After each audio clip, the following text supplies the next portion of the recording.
and welcome to episode 199 of Flix into 6. Thank you for joining us on this tangential approach to episode 200. I'm one of your hosts, Anthony Costanzo. With me, forever and always, the man, the myth, the sauce sipper supreme, Alessandro Bielsi. Say hello, Al.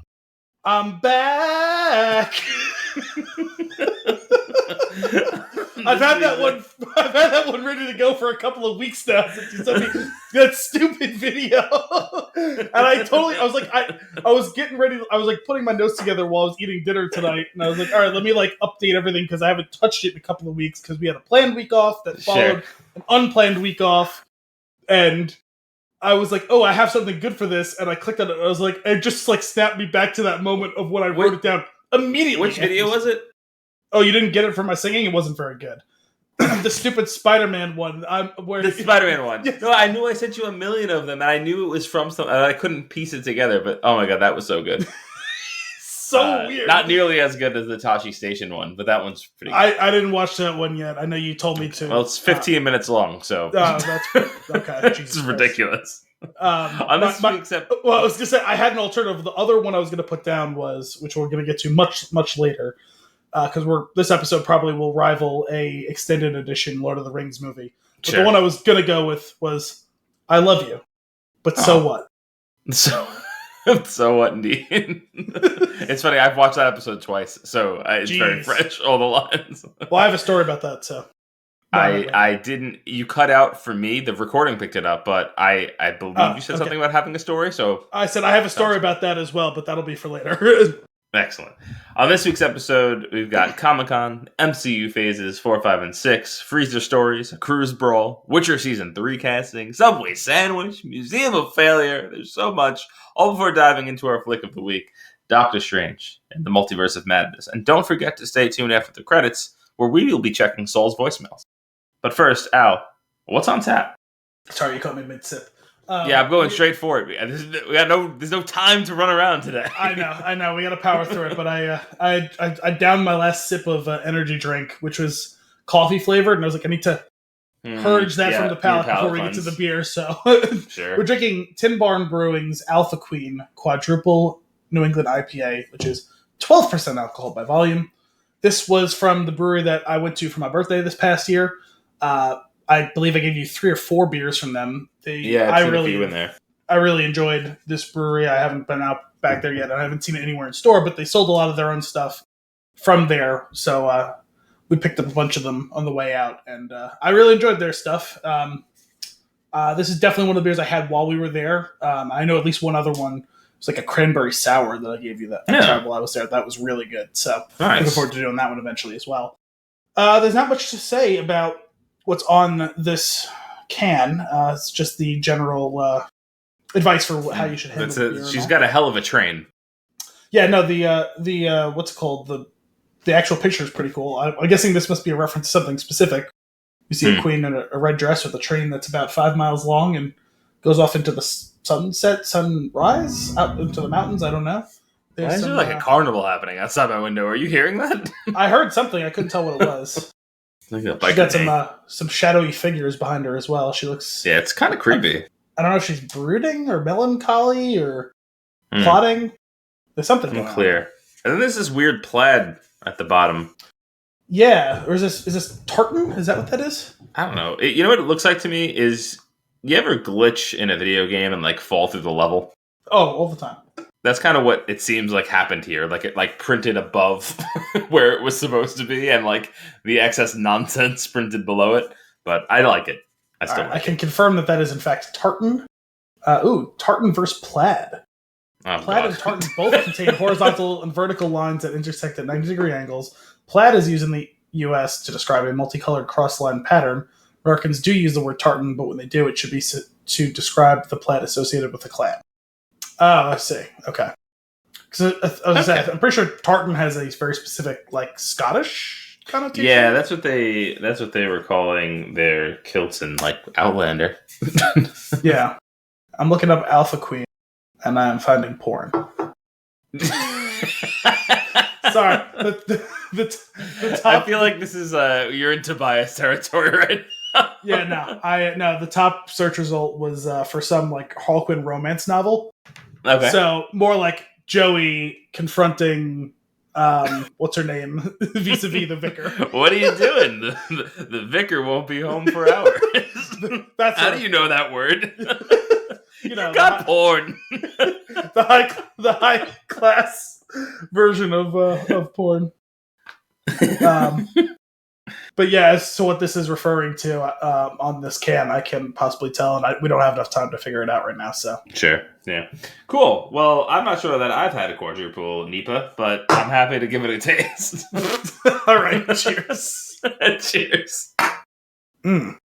Okay, it's strong. It's strong. I can see it on your face. It's definitely strong, but it's like strong apple juice. I don't know what's going on. It tastes and smells like apple juice to me.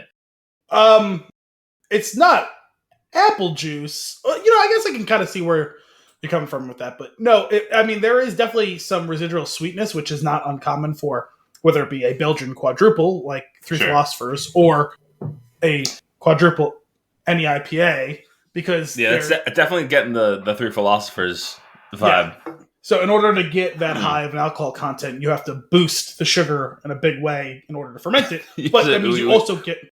Would you say you have to put sugar in water? Sugar in water. More. But that typically results in some residual additional sweetness, because for all the additional sugar you put in, some of it still floats freely, even though some of it has been additionally fermented. Gotcha. That's interesting. I can actually, when you put it that way, it does almost have a flavor of like you stirred sugar into iced tea. Well, because typically, for a Belgian double, triple, quadruple, I don't know how they made this beer, but for those styles of beer, no matter what brewery is making it, you don't just add more barley. You actually add, in addition to a lot of barley malts, you also add Belgian candy sugar, just straight up white confectioner type sugar, not like powdered sugar. I realize that's what usually confectioner sugar means, but one that you would actually use to make candy, actual sugar. You pour that in addition to the barley just to get this jacked up sugar content, but it leaves that residual extra sweetness because of that. Interesting. So I'm guessing they did the same thing for this. Is there a way to make this and balance, figure out the appropriate ratio that they're the leftover wouldn't end up? The sugar gets eaten, right? Yeah, so you could. It would be now, because that sugar's not cheap, because it's high quality refined, and it's not like regular sugarcane sugar, which is dry, that you would pour in your coffee. This is almost like brown sugar, but it's pure white. But the texture of it is very similar to that, where it's kind of almost sticky, and that's not cheap sugar that requires some processing to get it to that point. It's intentional to have that sort of sugar in it, but in order to get the proper attenuation to get the sugar content down, you'd probably have to repitch the yeast several times. And in this case, they may even double pitch or triple pitch this yeast, because anything above 8%, a lot of times you'll have to pitch additional yeast, because the yeast obviously thrives in the sugary environment and it creates the alcohol as a byproduct. But eventually, once it creates enough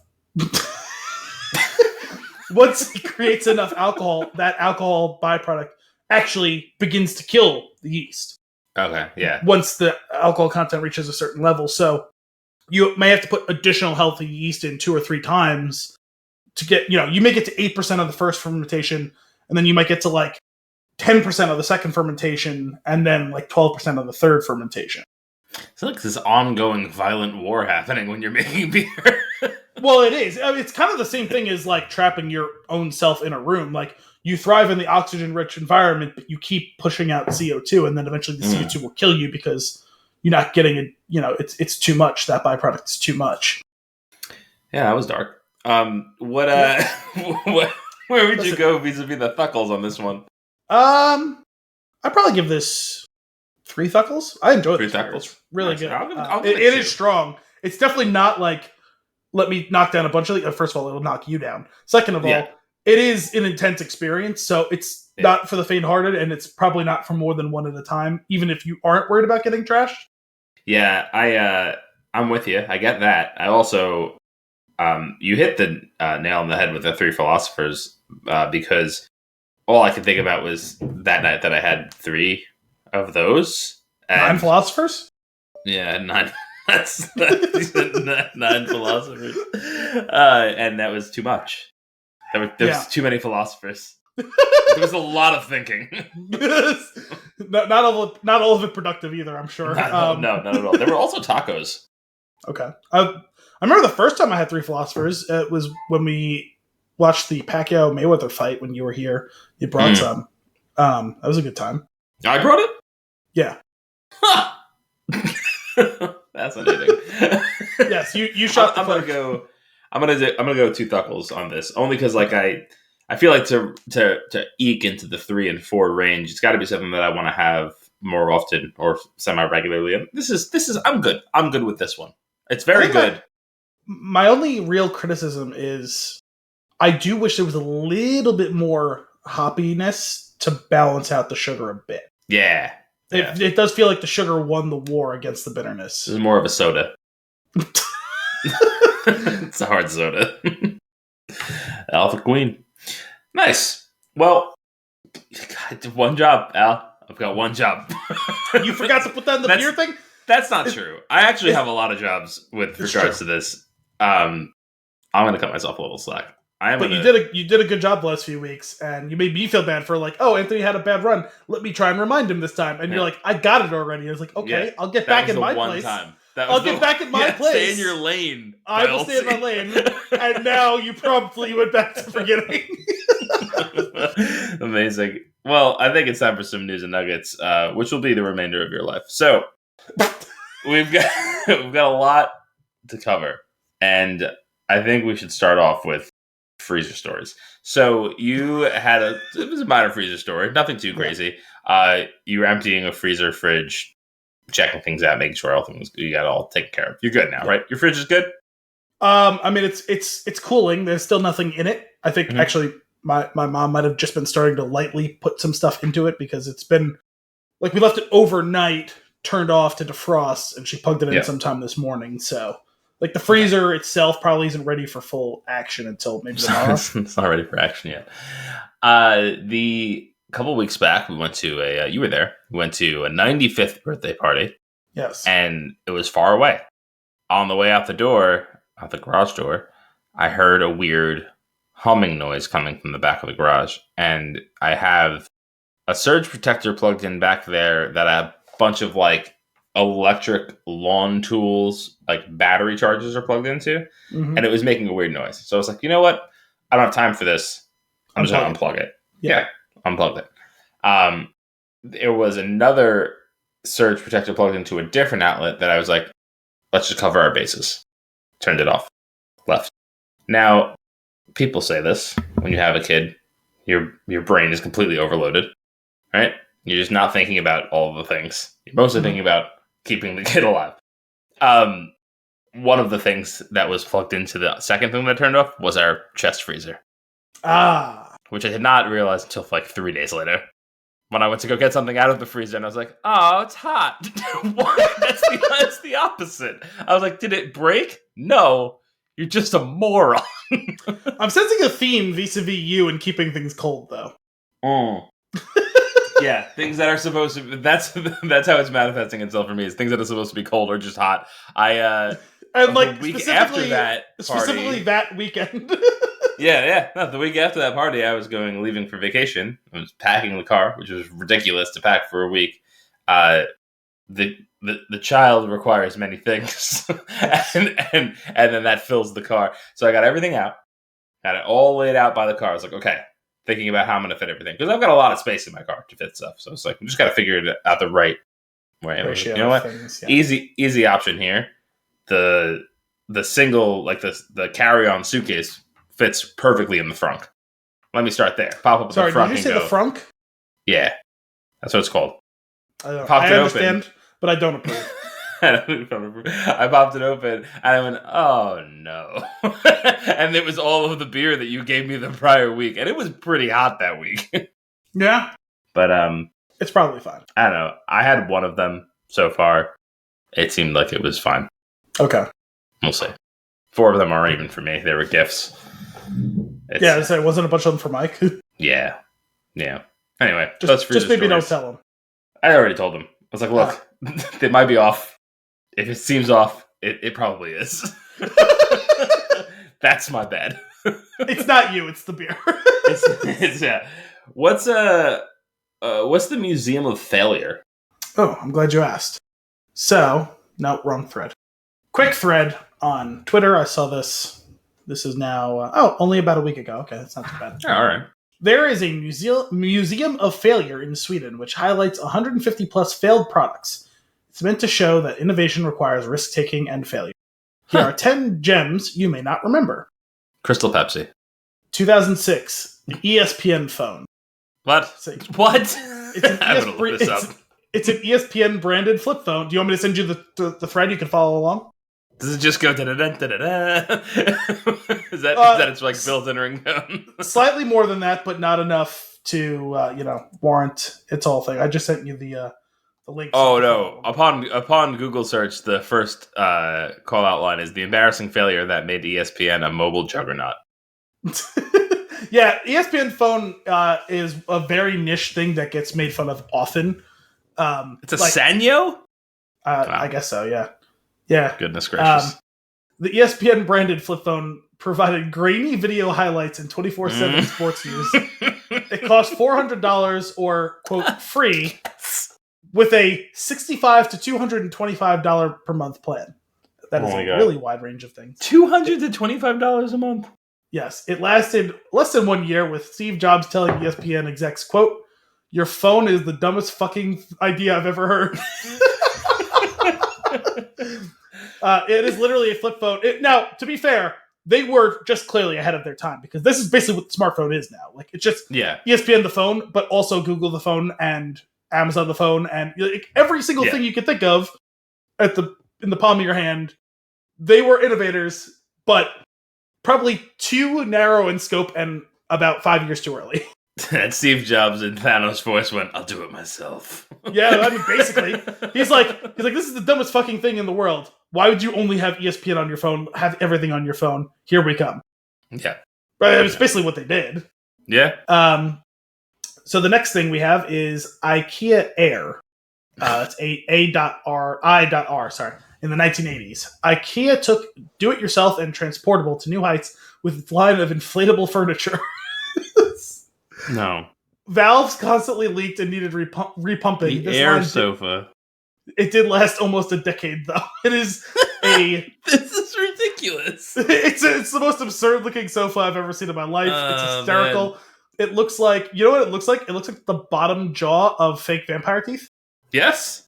That you pop in your mouth. Wow. What a pull. That is right? 100% accurate.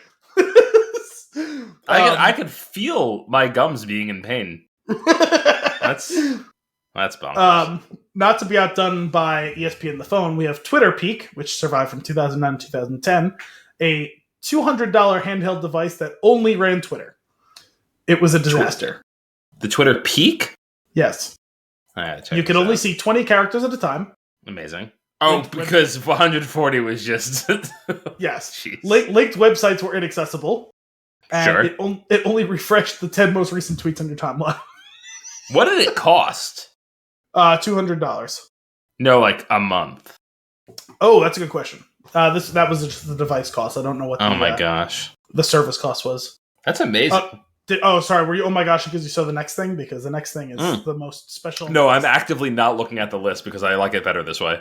Okay, good. Because don't take another sip of that drink because the next thing is the spray-on condom.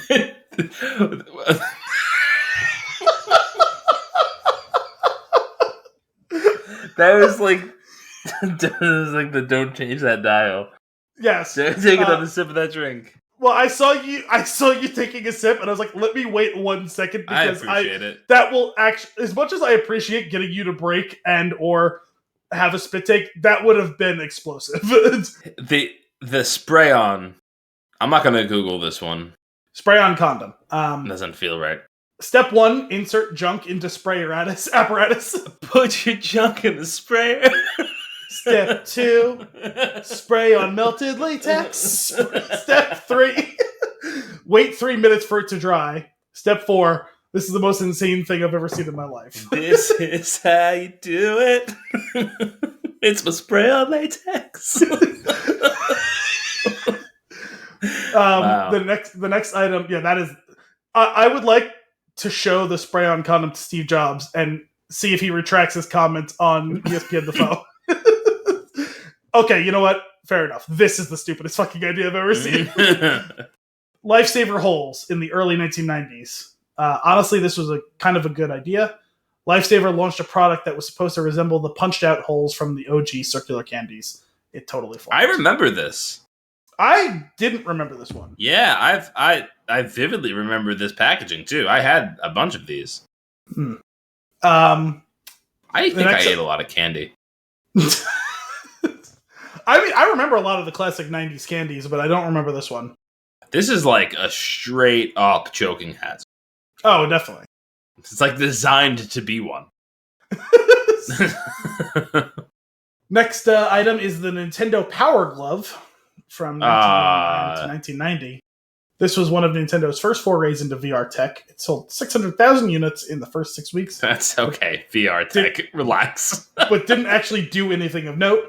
But the hand motion tech would later develop into the super successful Nintendo Wii controller. I have no memory of the Power Glove. Oh, I remember the Power Glove. It looks exactly how it should for its time. Again, just way ahead of their time. Great idea. There's 0% chance that the tech would have worked back then, and honestly, they're still not even there yet. Yeah, I had one of those friends growing up that had everything. Mm-hmm. Like it was, like the Power Glove, the Dragon Sword, which for some reason was unfindable, like things like that. This thing was very odd looking, but obviously I always wanted. Oh, of course. Pretty sure it made an appearance in that Neil Patrick Harris Christmas movie from this past year. I don't remember which one. That might have been a Disney Plus joint. Yeah. Okay. Or a Netflix joint. I don't remember. This next one... Wow, Power Glove. Love it. This next one might be my personal favorite. Harley Davidson Cologne. From 1996 to 2005. It's made with bits of the real Harley Davidson. Harley has a strong brand, and merch makes up approximately 5% of its sales. In the mid-1990s, the motorbike manufacturer got a little ambitious with its brand extension strategy, Eau de Toilette, aka Cologne. The scent was called, wait for it, Hot Rod. Yeah. Yeah. I love this. I said that's probably my personal favorite. Oh, you skipped ahead? No, I found the original ad. Oh, I would love to see that. It's wonderful. It's just this very muscular man in a tank top. I was about to call it 3 different things that I'm pretty sure are inappropriate today, but he's in a tank top and I can only think of all two tattooed. things. He's got long hair that is like flying back in the wind, but it's because of the force of the spray of the cologne that is flying back. I would love to see that commercial. All right, this is wonderful. Next item is the Apple Pippin from 1996 to 1997. Pre-Steve Jobs' return, Apple launched a gaming console. It used Macintosh tech, so it was pretty powerful, but way overpriced. It cost $600 versus $200 for the N64. In a year on the market, Apple sold 42,000 units. N64 sold 300,000 on the first day. I don't remember the Pippin, but I have heard of it before. I kind of forgot about it, though, until I was reading this. I had neither of those things. Never heard of it, but now I want one. Okay, I'm pretty sure I have like all of... I think I have like Pippin games from back when I was like scraping the internet for games. But never had like the... Oh, you're right. I think... didn't the little thing you make... I think so. That has games for the Pippin, I think. You're right. I believe it does, yeah. It has a little... Did you see the controller? Yeah, it's weird. The controller it looks like a boomerang. Crazy. It's a boomerang with a trackball in the middle. What was going on in that age with putting a very right in the middle specific control that is needed for everything right in the middle of the device? Well, Anthony, what do you do with things that are the most important? You put them dead center. You put them in the middle, completely out of reach. I just don't understand how it's like only Xbox that has figured out how to lay out the sticks. Well, you know what happened, right? Was someone at Nintendo saw this design and was like, "Ha, that's stupid. We'll put a third handle in the middle." That's Because Oh, it is man. the most oddly shaped controller in the history of Yeah. controllers, but it did work. That third handle makes the stick functional, because otherwise yeah. it would be this and it would be useless. I'll never forget. Same friend that had everything had an N64, and he early, and he would hold the controller on the outside and reach his thumb across. Was he Shaq? I guess he had big hands. I guess, but still, Because just seems obviously they made that controller with the intent that if you're using the D-pad, you could hold it like a normal controller. The thing is, Yes. most games didn't feature the D-pad. They was an accessory. almost none. Yeah. So Yeah, great intention, but poor execution. Which is also funny because you limited another the L button, which the L and R were never used either. Because they realized you couldn't fucking reach it unless you were Shaq. Shaq Attack. Wow, I want to get one of these. I want to get my hands on a Pippin. Good luck. Your hands are going to be killing you after you're done with it. I really want to just experience the controller. That's really what this is. Next item it's funny. is the Arch Deluxe from 1996. It's McDonald's. Is that a McDonald's jam? Yeah. Okay. It's McDonald's largest flop. Facing pressure from Burger King, McDonald's made an, quote, adult burger. It's a patty on potato flour bun with lettuce leaf, not shredded lettuce, tomato, and fancy mustard. It failed after $100 million in ad spend. The ad copy had children criticizing the, quote, adult taste. What in the world? That's wow.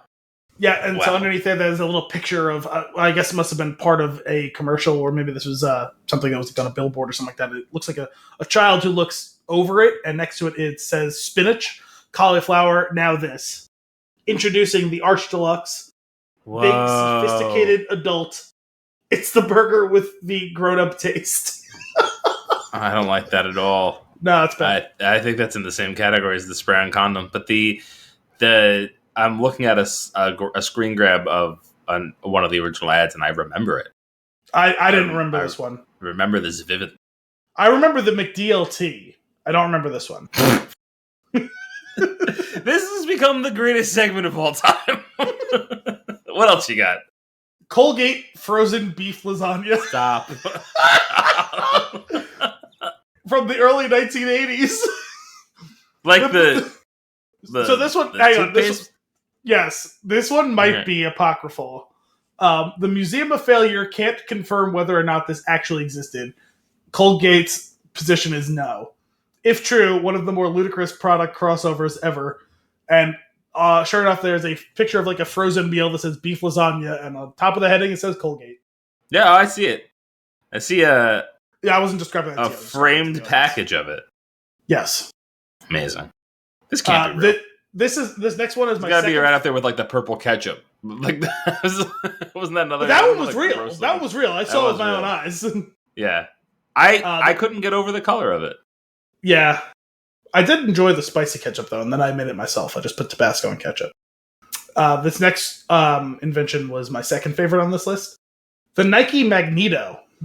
From 1995 to 1997, Nike created a pair of futuristic sunglasses that didn't have temples, the part that goes over your ear. One big catch. The Morpheus. Yes, one big catch. To wear them, you had to glue frickin' magnets on your face so the shades could clip on.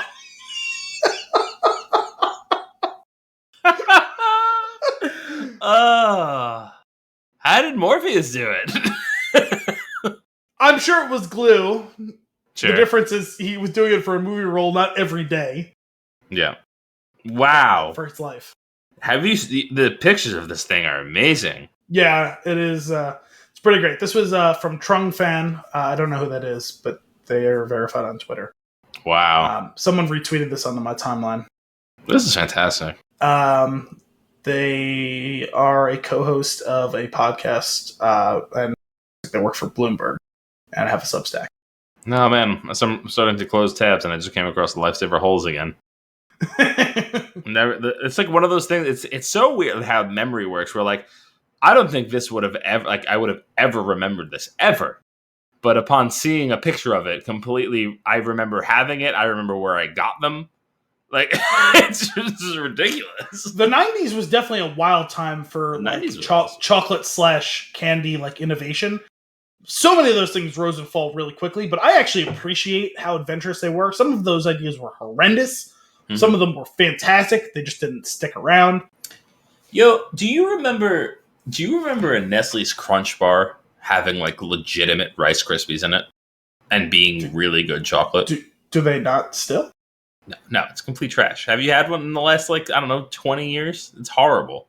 I have had the Halloween ones that are like a bite. Yeah, I think that's when I became like a cynical adult. Was the first time I had a Nestle's Crunch Bar after a while and realized that it was complete shit and it's no longer what it used to be. And it was smaller and it wasn't the same chocolate and it was no longer like a decent Rice Krispie in there. It was just some half a puffed rice piece.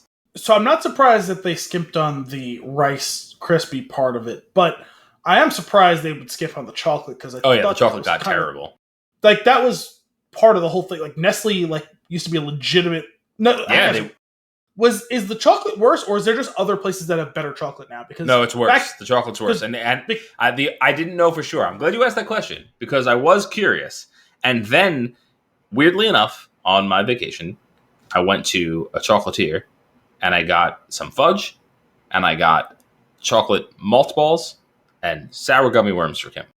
And I ate one of the chocolate malt balls, and I went, "Holy shit! This is what Nestle's chocolate used to taste like," and it was so good. That's what I was going to ask, because 20 or 30 years ago, Nestle was like the only widely accessible good chocolate. Mm-hmm. Like it was Nestle and Hershey's, and even Hershey's was only specific products, I feel like. Like Hershey's is the one that's mostly associated with chocolate, like that is their thing, right? Yeah, but Nestle, I feel like, was known as like good chocolate, but now there are so many like boutique and like craft like chocolate places available that they raised the game so much. I wondered if like Nestle just stayed in the same place and they were just lapped by the competition. But you're saying you think their actual quality has dropped? Because I don't. Their quality has absolutely dropped, and I don't eat enough just chocolate to like no, like it's just not a thing I eat very often. But even to further that point, like even Hershey's, they used to be much better than they are. Like, and I don't eat it often either, but I do know. I remember vividly, like I remember the first time I had it and it tasted different. And I'm fairly certain it was a transition from sugar to corn syrup. So that's a fair point. I guess that's a legitimate chance that's. I really enjoy chocolate bars, but I don't remember at what point I just stopped eating that stuff. Like, I think at a certain age, you almost find it like, oh, is this like not socially acceptable? Because like I will walk through a store and think like, I can't buy a candy bar. That would be insane. I think subconsciously I made a lot of choices at a certain point. I don't drink soda anymore. Mm-hmm. I haven't for well over 10 years. Sure. And I don't really eat chocolate or candy outside of like when Halloween comes around, whatever my mom has left over, I'll pick at that occasionally. Sure. But I made those choices around the time I started drinking alcohol. I didn't consciously say, well, now because I've added alcohol as a part of my diet, I can no longer drink soda or eat candy. It just happened, and I realized afterward, I was like, oh, it's a good thing that happened because otherwise I'd be 400 pounds. Mm-hmm. Growing up, we didn't have soda. Like, we would have it once every, like, few Fridays. Yeah, I mean, so, I never had it regularly. So we would just really have it on the weekends, too. It would be, like, on Friday night or Saturday night, like, after dinner, I was allowed to have it. Or, like, if we went out to eat, which obviously was super rare when I was growing up because we really didn't have much money. Same. Like, when we would go out. I remember that, too. That's funny. I'm actually surprised. I'm surprised you didn't have more often because just because your dad owned a pizzeria. So, like, obviously you had access to cheaper soda than the average person would have. Sure. Yeah. And we didn't even really, I think, like when we would go there, back when I was like really little, they had a fountain, and we would have like a small soda then. But it was Well, more you figured about, whatever like, your not dad having- ordered for the pizzeria, like if he would just bring a Sure. 2-liter home or Oh something. yeah, you know? no, we never did. And I was okay. I never like. It's funny because like it was always in my mind. It was like you shouldn't. It's not good. Like you shouldn't have it. So like it's not like one of those things where like as I got older and more freedom, I got like more rebellious and drank a ton of soda. I just still didn't. And like I actually really enjoy it though. So I will have it every once in a blue moon, like especially at a movie. I love getting a soda at a movie. I don't know what it is. It tastes so good at the movies, except when you go to a shitty Regal that only has Pepsi. And the funny thing is, like, I really just don't like plain old cola though. Like, if I want like one of the other flavors, like because I love root beer. Oh yeah. So if I on the rare occasion I'm in the mood for soda, which is like 3 times a year, like it's like let me have a root beer or an orange soda or a Dr. Pepper. Like those are that's the way orange soda. That's the way I go because like I want something that actually like tastes like something unique. Mm-hmm. I get that. I also like if I'm gonna have I really enjoy the classic Coke. Again, glass bottle, cane sugar. Yes, like that would be like my favorite cola. And then I do like a root beer and stuff but I love those like a Boylan soda. Like I'm not like talking like I don't want to just always have like when I want one I don't want just like a crappy soda. Like I want like a craft soda. Crafts. You know what I mean? Like a nice like cherry and cream, like something like that. Yeah. Boiling stuff is good. Yeah, I like them. We actually have a Stewart's like down the road from us that I went to for the first time this summer. And Kim and I got a couple of hot dogs and we shared a root beer float, and it was just a wonderful day. I actually have had, I don't know where or why or how my mom had gotten like, she's like, oh, I have like 2 bottles of like Stewart's root beer. And I was like, oh, okay. And I had better out of that glass bottle. It does. I had one like 2 months ago, and there's another one still sitting in the fridge. I probably should drink it one of these days, but like that's the only time I do something like that. Like, yeah, there was we used to go to this pool hall like a lot. Like we were there a lot to the point where the guy that would run it would just be like, just keep playing, and it would only charge us for like an hour because we would always be there. And he would stock the place with those like Boylan sodas. Like after we started drinking them, they were like he would have more and more flavors. It was fantastic. Ah man, I miss the pool hall. I've never been to like just a pool hall. I've played pool in a bunch of different places, but sure, yeah, it was that was like it's like one of the few things I could remember like where we had a thing that we can go out and do that was like relatively inexpensive. You could kill a couple of hours. It was social. Like a bunch of friends would be able to show up because it was accessible where we were, like via bus, or like some people had cars. Like it was awesome. Like bowling was for a little while, but then all of a sudden bowling prices like skyrocketed and we would stop going and we went to play pool instead. And the other thing that we wanted to do was arcades, but there was only like one option and it was like garbage. So we just never did it. Yeah. There wasn't a lot of places to hang out. We spent most of our time at the boardwalk on Staten Island. The boardwalk where all you could do was walk on boards. That's right, because there's nothing. It's literally just a boardwalk. Yeah. No, we were talking about it a few weeks ago on the show. I remember you specifically mentioning how little there was to do on that boardwalk. we made our own fun. Yes. Taco Bell. Crave. Or not Taco Bell. White Castle. Crave Case. White Castle. Yes, that's right. Crave Case. That was a post boardwalk meal. Again, also very cheap. Almost as cheap as the pool hall. But good times. Subway sandwich. Okay, so we have another Twitter thread here. Oh, good. You ready for a story? I'm sure. Okay. While I worked at Subway in my early 20s, I made many questionable sandwiches.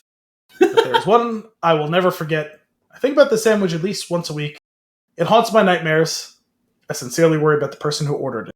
The early dinner time shift, 5 to 6 p.m., there were 3 of us working the line. All 20-somethings because at the time all the, quote, big adults had quit or been fired. Our store was run by kids for about a month. Amazing. A group of high school-aged kids came in. I served the second girl in the group. She wanted a foot long on white bread. Cool. Double provolone, double American cheese. I can respect that. Does she want it toasted? No. Veggies? No. Sauce? Yes. Ranch, please. Now, I'm not denying people who have the taste buds of a toddler the privilege of watching your sandwich come together before your very eyes, behind a curved pane of glass covered with the fingerprints and sneezes of those who came before them.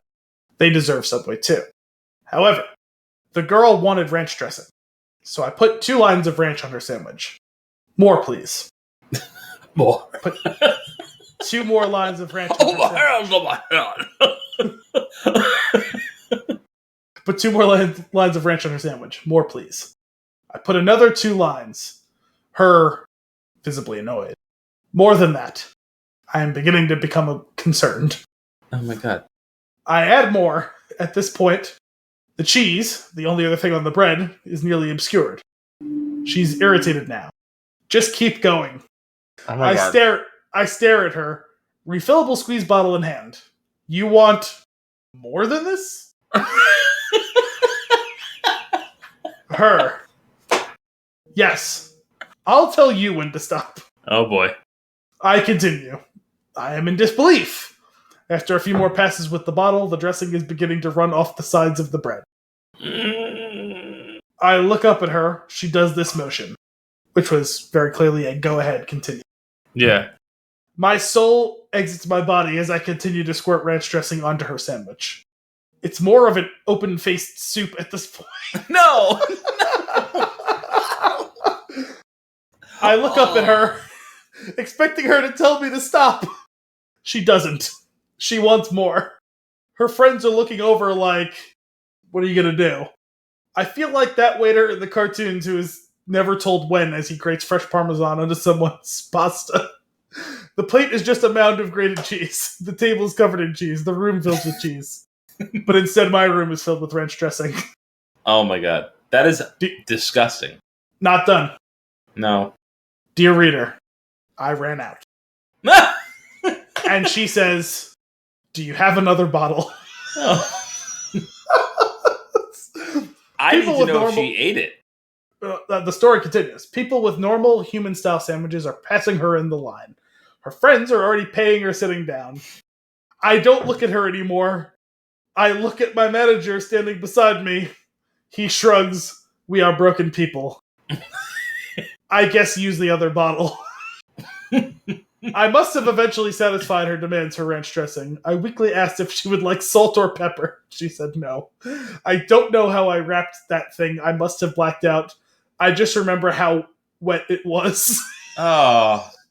She paid for that monstrosity and then sat down and ate with her friends, seemingly without incident. I don't know how. No. I will never understand how. If I think of it too long, my mind will collapse in on itself, imagining the eldritch horror of the worst sandwich I ever made. Postscript, I forgot to add, she did this without a trace of irony on her face. She didn't crack a smile. She didn't laugh like, I know this seems crazy. She was stone-faced, serious, dead ass. Man, she's probably a fucking billionaire, right? She's probably what? A billionaire. Billionaire or serial killer or both, I don't know. Psycho genius. Yeah, she drowns her victims in ranch fats. I'm just picturing what's called. I'm picturing Saw, but all of the traps are just you end up drowning in ranch. Yeah. Absolutely. Like a dunk tank, but your arms are tied. This is terrible. It's absolutely disgusting. There's so much wrong with that. Something like ranch is too much flavor to be going more than the 2 squirts. That's one. 2, during that entire story, hang on a second. Is the ranch too much flavor or too little? Because don't get me wrong, if you make a ranch dressing, you make your own for like a ranch dip, it can be very flavorful.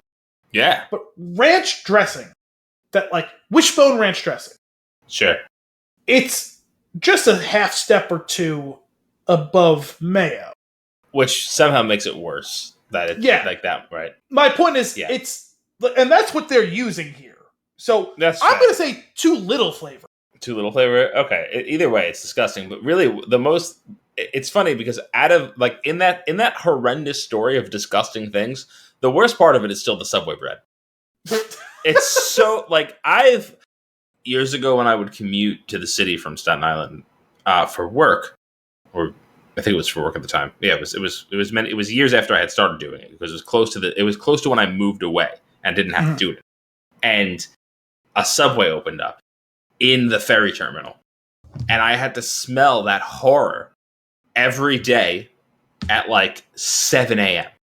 Oh. And that bread, I mean, the smell alone will kill you.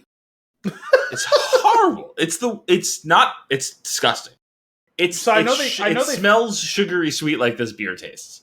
It's the sugar, right? That there's too much sugar in the bread for it to be really. I know that they've been sued over whether or not they can call it bread because there's a question. Now, I will say, I think they won that one.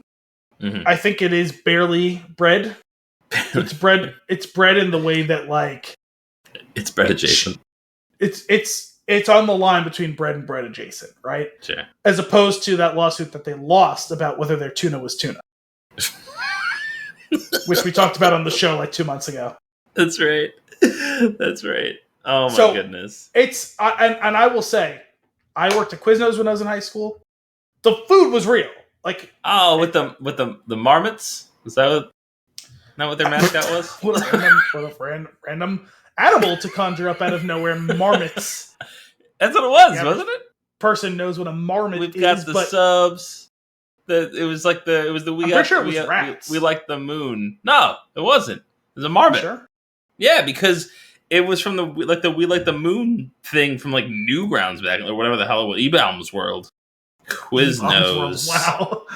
Wow. Regardless, Quiznos rats make me hungry. Yeah, I was like, I'm pretty sure they're rats. The bread was real. The meat, now sure, it's deli meat, but the point is it was real meat. It was like fucking boar's head meat. You know what I mean? Like it's a real thing. Same thing with the cheese. The tuna came out of a can. It was tuna. It was like an identifiable brand of tuna. And when you walked into it, it smelled like a sub shop, not like Subway. Yeah. That's better.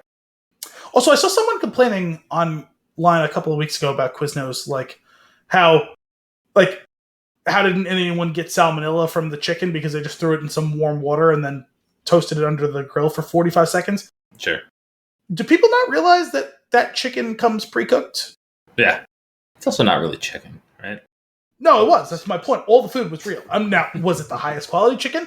Almost certainly not. But the point is it was real chicken. Yeah. Yeah, it's just good. But, do people not realize that, deli meats and, chicken like that, they cook it, then you refrigerate it, and then you reheat it. Yeah. It's not raw chicken that was being cooked in 100-degree juices. Yeah, it's being flavored by the warm bath and reheated by the oven. I don't like that. I don't like that phrase at all. And yet, that's what accurately was happening. And you were the one who used the phrase warm bath, not me. So I just carried... You passed me the baton and I just carried it across the finish line. It was way worse when you said I know, because when I said it, you were forced to reckon with what you had conjured into the world. Yeah. All right, I made my bed. That's fine. My point is, people, in case you had any fears, the chicken was cooked ahead of time. You're just reheating it. It's not raw chicken. It was just cold chicken. It's definitely safe to say the Quiznos is definitely above Subway. Yes. However, both of them are just not okay. No, I never had any compunction eating there. I worked there all that time. I ate the food. Never felt unsafe about it at all. I watched everything that went behind the scenes. Now, maybe other stores were different, but mine was fine. Mine was a legit Jersey operation. Mike's is the lowest I'll go today. You do seem to like Jersey Mike's. It might just because it's around the corner from your house, but no, it's good. It's good. It's again, even their bread it's too sweet. I don't like bread. It shouldn't be that sweet. It's not a dessert. And that was the point I was making about Quiznos. Is the bread wasn't sweet; it was bread. Yeah, man.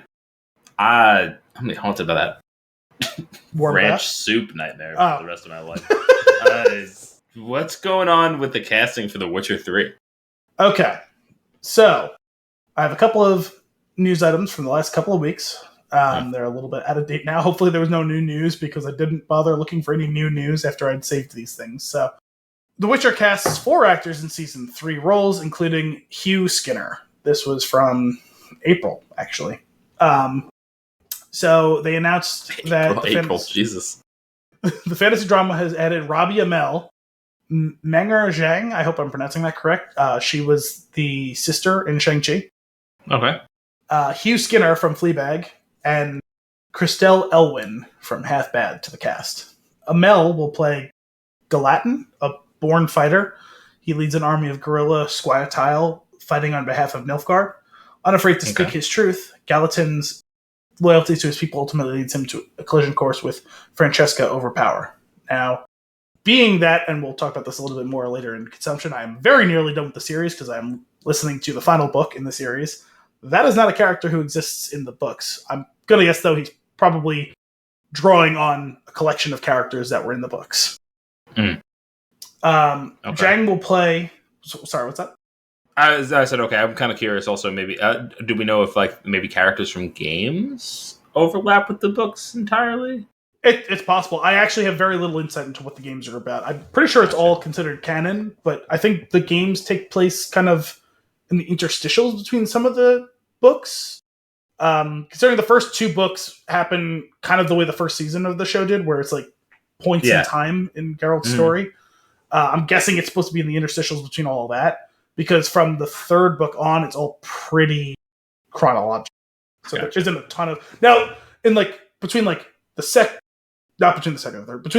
and the 4th book, there was a little bit of a time jump.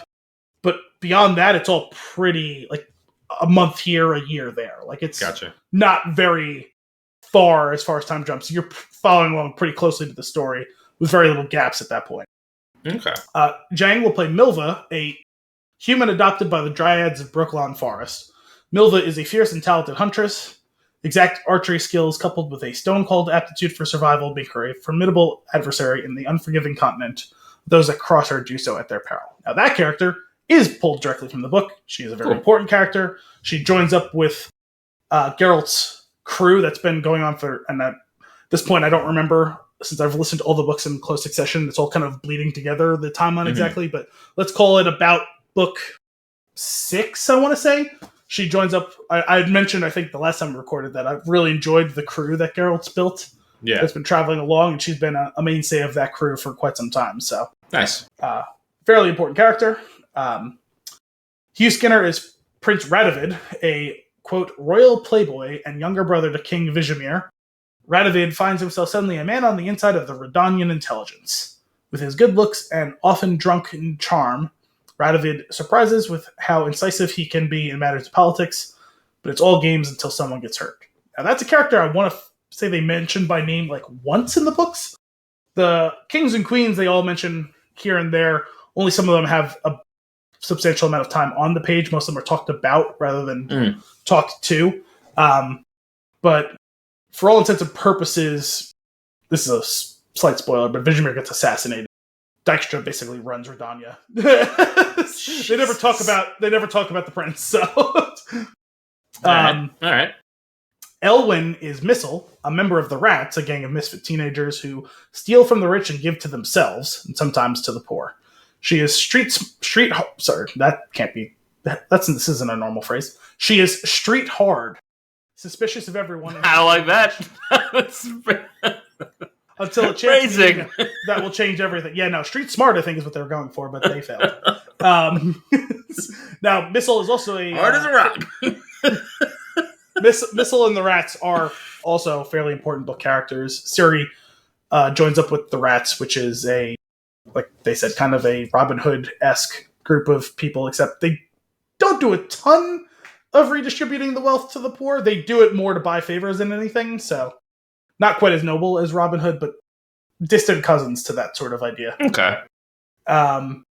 They join returning stars, Henry Cavill, etc., so on and so forth. Now, there's Netflix description for the new season. As monarchs, mages, and beasts of the continent compete to capture her, Geralt takes Ciri of Sintra into hiding, determined to protect his newly reunited family against those who threaten to destroy it. Entrusted with Ciri's magical training, Yennefer leads them to the protected fortress of Aretuza, where she hopes to discover more about the girl's untapped powers. Instead, they discover they've landed in a battlefield of political corruption, dark magic, and treachery. They must fight back, put everything on the line, put everything on the line or risk losing each other forever. Now, that very closely mirrors the storyline of book 4 in the series. Very good book, because that one really dives deeply into the political machinations, of which we've seen only very little bit of the mages and the assorted kingdoms. That's pretty cool, because I've been, like, I also appreciate the way they've been doing it. They've been making it feel so shady, and that, like, nobody, like, everything is happening by their hand. And yes. I'm really curious to see, like, the unveiling of what's actually going on. Especially if that's what this focuses on, that's really sweet. Yeah, and I will say that from the show in the first 2 seasons, I was very confused by the machinations of the kings, because I feel like they've spent almost no time doing it. And so when they show a king who was like in one episode the previous season, it's like, I vaguely remember that person exists. Don't know what they're after. The whole Dykstra thing is like very central to what's going on in the books, and in the show, like, he's been on screen 3 times. And it's like, I just flat out don't remember what's going on with you, dude. like in the show. But we've seen obviously much more of what the mages are up to. Whether or not we fully understand what they're going on to, at least it feels like there's been kind of a thread that's been going through that storyline. And we're going to see that not everything has been as it seems, and people who we maybe liked and respected shouldn't be, and those who we disliked maybe didn't get a fair shake at the time. So now I will say that for the show purposes, they have combined some of the characters that were in the books into, like, because there's, at some point after the events of book 4, there's this group they call the Lodge. It's like 10 witches who join up together with the sole intent and purposes of being apolitical and preserving magic itself. And, like, those characters, only like half of them have been in the show so far, and a couple of the characters very obviously have filtered into some of those individual characters. I always found it fascinating. Like, I don't know, there's a reason that there is an Oscar category for an adapted script, right? Like, there is something really fascinating to me about turning a story from one medium into the other and really owning it. It still manages in most, and in the strong cases, it still does enough that you get the whole picture. Now, you don't get to, like, sit with a character and their ideals for a long stretch of time like you would in a book, but I personally am not that. I like to flesh that out. I like to think about what they're thinking versus being told. Like, and that's how we've talked about this. Like, that's why movies, film, like, that is my preferred medium. Like, I like the way stories are told in that style. But, like, I do think that it's really cool because, like, that's, like, aside from, like, writing a story from scratch for screen, like, that is a real skill. Like, to turn something from this lengthy work of art into another version that still captures all of the essence, yet tells the story in maybe a slightly different way to make it work on the screen. It's fascinating. I still think the gold standard is the Lord of the Rings series, because it's not a perfect adaptation as far as one-to-one literal representation of what was on page to what's on screen, but they so excellently and perfectly nail what do we have to trim, what do we have to combine, what can we embellish upon, right, in a way that totally and lovingly respects the source material while also still being its own thing. Yeah. Also, I feel like you have to do that. You also have to really be a fan, right? You have to appreciate the thing. One of the true achievements of cinema, one of my favorite things to watch in my favorite movie, is the Battle of Helm's Deep. Mm-hmm. The Battle of Helm's Deep, the page is like 3 pages long. And it's like an hour long on screen. Right. So that is one of those times where it's like, we didn't cut things down here. We actually took this thing and we went, whoa, here it is. Huge, important, like, set piece now. And it's like, there's still a tremendous amount of storytelling and character development in that. It's not just a big kick-ass action scene, which it is that, but it also has the ability to tell story from multiple perspectives and develop multiple important characters in like a rich ensemble. So, as my ultimate respect. As far as The Witcher goes, now having read all the books, it's interesting. There are some things that they really totally nail one-to-one, whether it be person, place, thing. there have been some things that they've totally changed.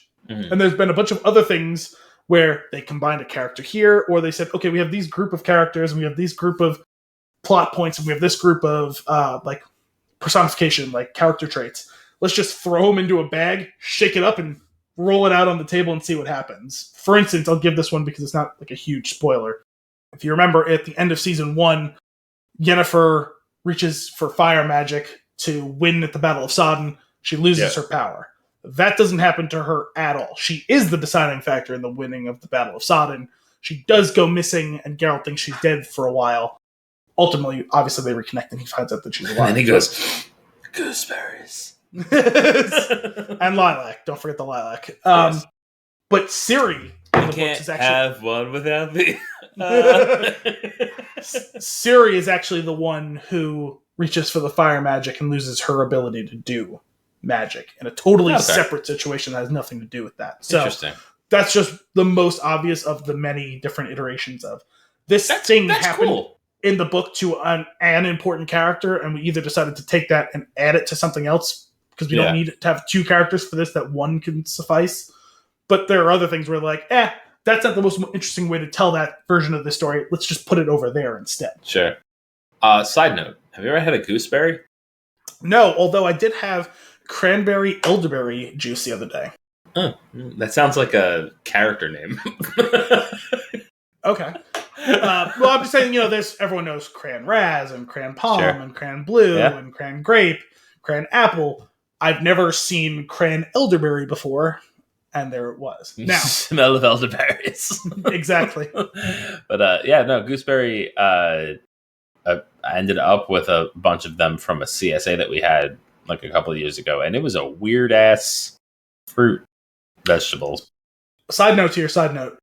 Do you want some gugoots? What are the odds that I have gugoots in my fridge right now? I was gonna bring you some. Did your dad already beat us to it? Because he made us a nice gagoot soup the other day. Okay. But if you have it, I'll never say no. I have fresh gugoots. We're gonna have entirely too much. They planted way too much, and it's sure. Bring it on. So. I'll happily make a soup out of that. Okay. Nice. Appreciate Bring it to you tomorrow. Man, got some extra. Oh, this is great. What a day. Gugoots and Hailstorm. Is it? Is that what we're seeing? Yes. Nice. Sorry, an addendum to the story we just read from July 4th, which is a weird day. Redanian Intelligence, which is a reference, obviously, to The Witcher, as we already just discussed, which is also a website that tracks things to do with the show and books, I guess. Probably mostly the shows. Been written like a while ago. More casting news. Ryan Hayes is going to play Arto Terranova, who is a fairly important mage. I don't know who this guy is.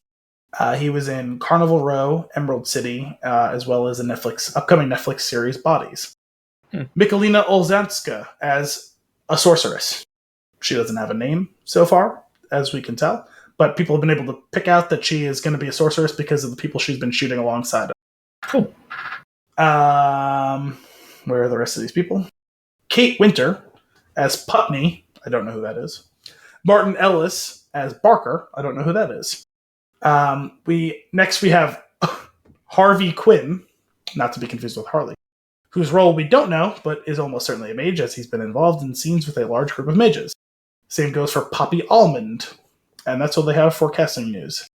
I was just going to ask, do we know when it's coming out? And I searched for it, and it's the immediate thing that pops up is Witcher Season 3 holds production as Henry Cavill tests positive for COVID. Look, Jesus. That was a couple of months ago, though, wasn't it? It says 1 day ago. Oh, I thought it was a while ago. But it's expected sometime next year. Cool. Nice. I love Be the Witcher. I burned through that second season. I also burned through the first one, and then I watched it again. It's just a fun. I don't know what it is. It's just got this essence. I really enjoy watching it. It's intriguing. I feel like it's so well structured. Like it does like an interesting world building thing that doesn't necessarily rival, but it has a similar feel to like the John Wick world building, where like that John Wick's world building, as we've talked about in the past, is perfect. And this is like it's like that in another way, in the fantasy realm, like where they still manage to pull it off. And it doesn't feel cheesy or cheap. it feels deep. And I think that's why I like it so much. It's like, it feels like there's so much, well, I don't know what it is. Like, it feels like there's a lot of underlying reasons for everything that happens. And I really appreciate that. Yeah, and that's been a good job by the showrunner for picking out what bits to include and which ones not, which ones to explicitly versus implicitly show. Yeah.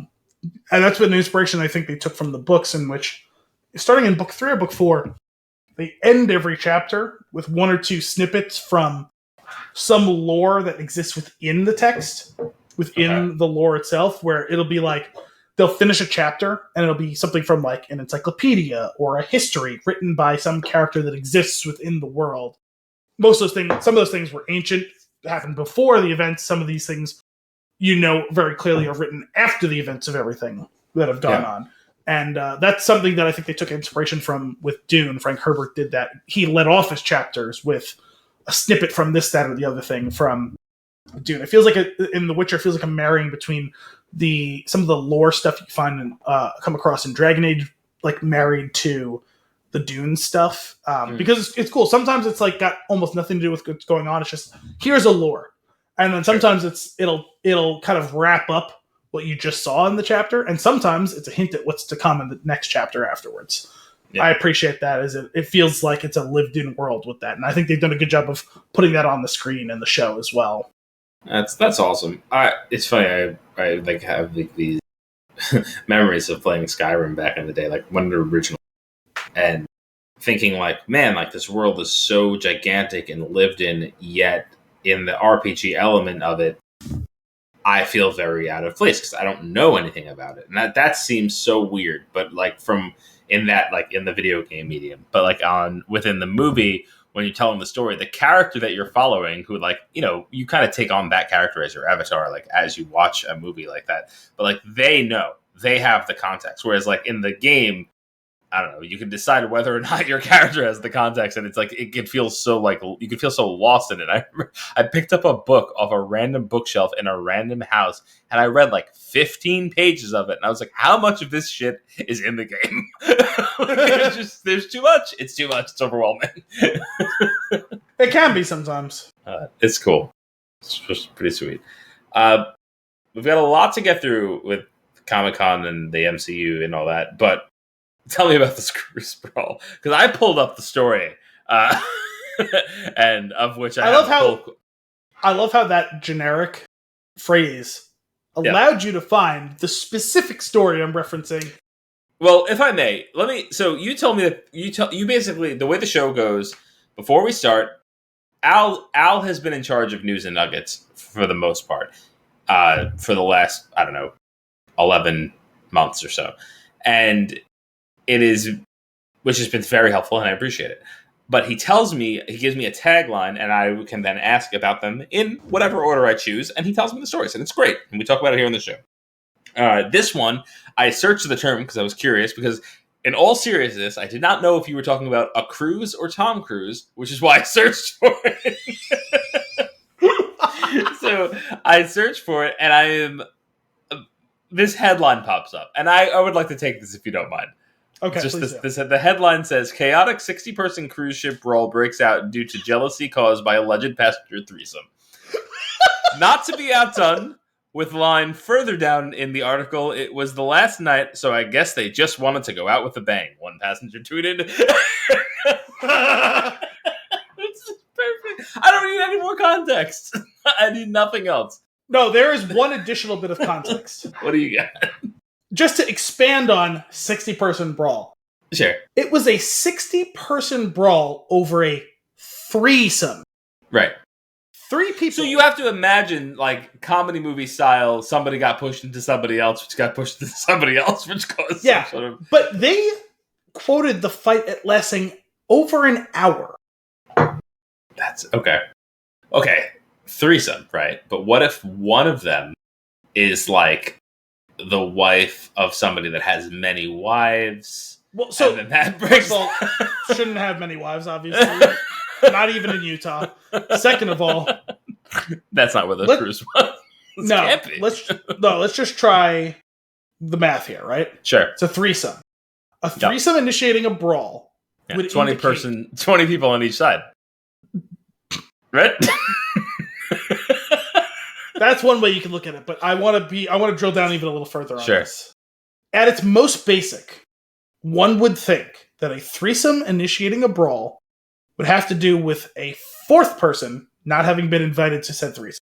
Okay. Because that's the gist of what this story is getting at is... Or 60 people. No, so... the gist of this was, from what I recall from reading the story a few weeks ago, there was a threesome in which a person had sex with two other people, but that person also was in a relationship and that person was on the ship with them and found out about the threesome that they were not invited to and or didn't want the person to be participating in. But let's say all three of the people who were in the threesome had a significant other. That's still only 6 people. Yeah. I would love to know how 6 got to 60 and lasted for over an hour because, first of all, Anthony, have you ever been in a fight? Like an actual fist fight? I've ended them. I've not been in them. Okay. An actual fist fight. It's weirdly not difficult to end one. It's like, you're being stupid. All of you. Sometimes that works. Sometimes it works. Sometimes it doesn't. Sure. I would just like to point out that in this article, if you scroll down further, Will Smith is slapping Chris Rock in the still frame. But go on. Of course he is. An actual fist fight between not professional fighters, not trained boxers or MMA fighters. An actual fist fight tends not to last more than like 90 seconds unless one person has decided they're going to kill the other person, right? Mm-hmm. And sometimes even that'll end in 90 seconds. But the point is, a fight does not go on for 10 minutes. Do you know how exhausting it is? I wrestled in high school. I was in pretty good shape. I was never that great of a wrestler because I was never capable of achieving true wrestling shape. Stamina was just not my thing. It was built for like speed and power, not endurance. Because I was more of a football player than I was a wrestler. Mm-hmm. And a wrestling match was 6 minutes long. It was 3 2-minute periods. And at the end of the first 2 minutes, you're sucking wind. And after the end of second 2 minutes, you want to die. And then at the end of the third one, you do. So at least that was my experience with wrestling. Even in my absolute peak of physical ability and endurance during the height of my best year of wrestling. How 60 people managed to perpetrate a fight for an hour is baffling to me. Yeah. And apparently, it happened across like 4 or 5 decks of the ship, if you go into the further details of the story. And we've now covered all the important things that need to be mentioned. We don't need to read the story. We don't have to we don't, but I'm going to read these these 4 lines because they're very important, one of which relates very closely to your point.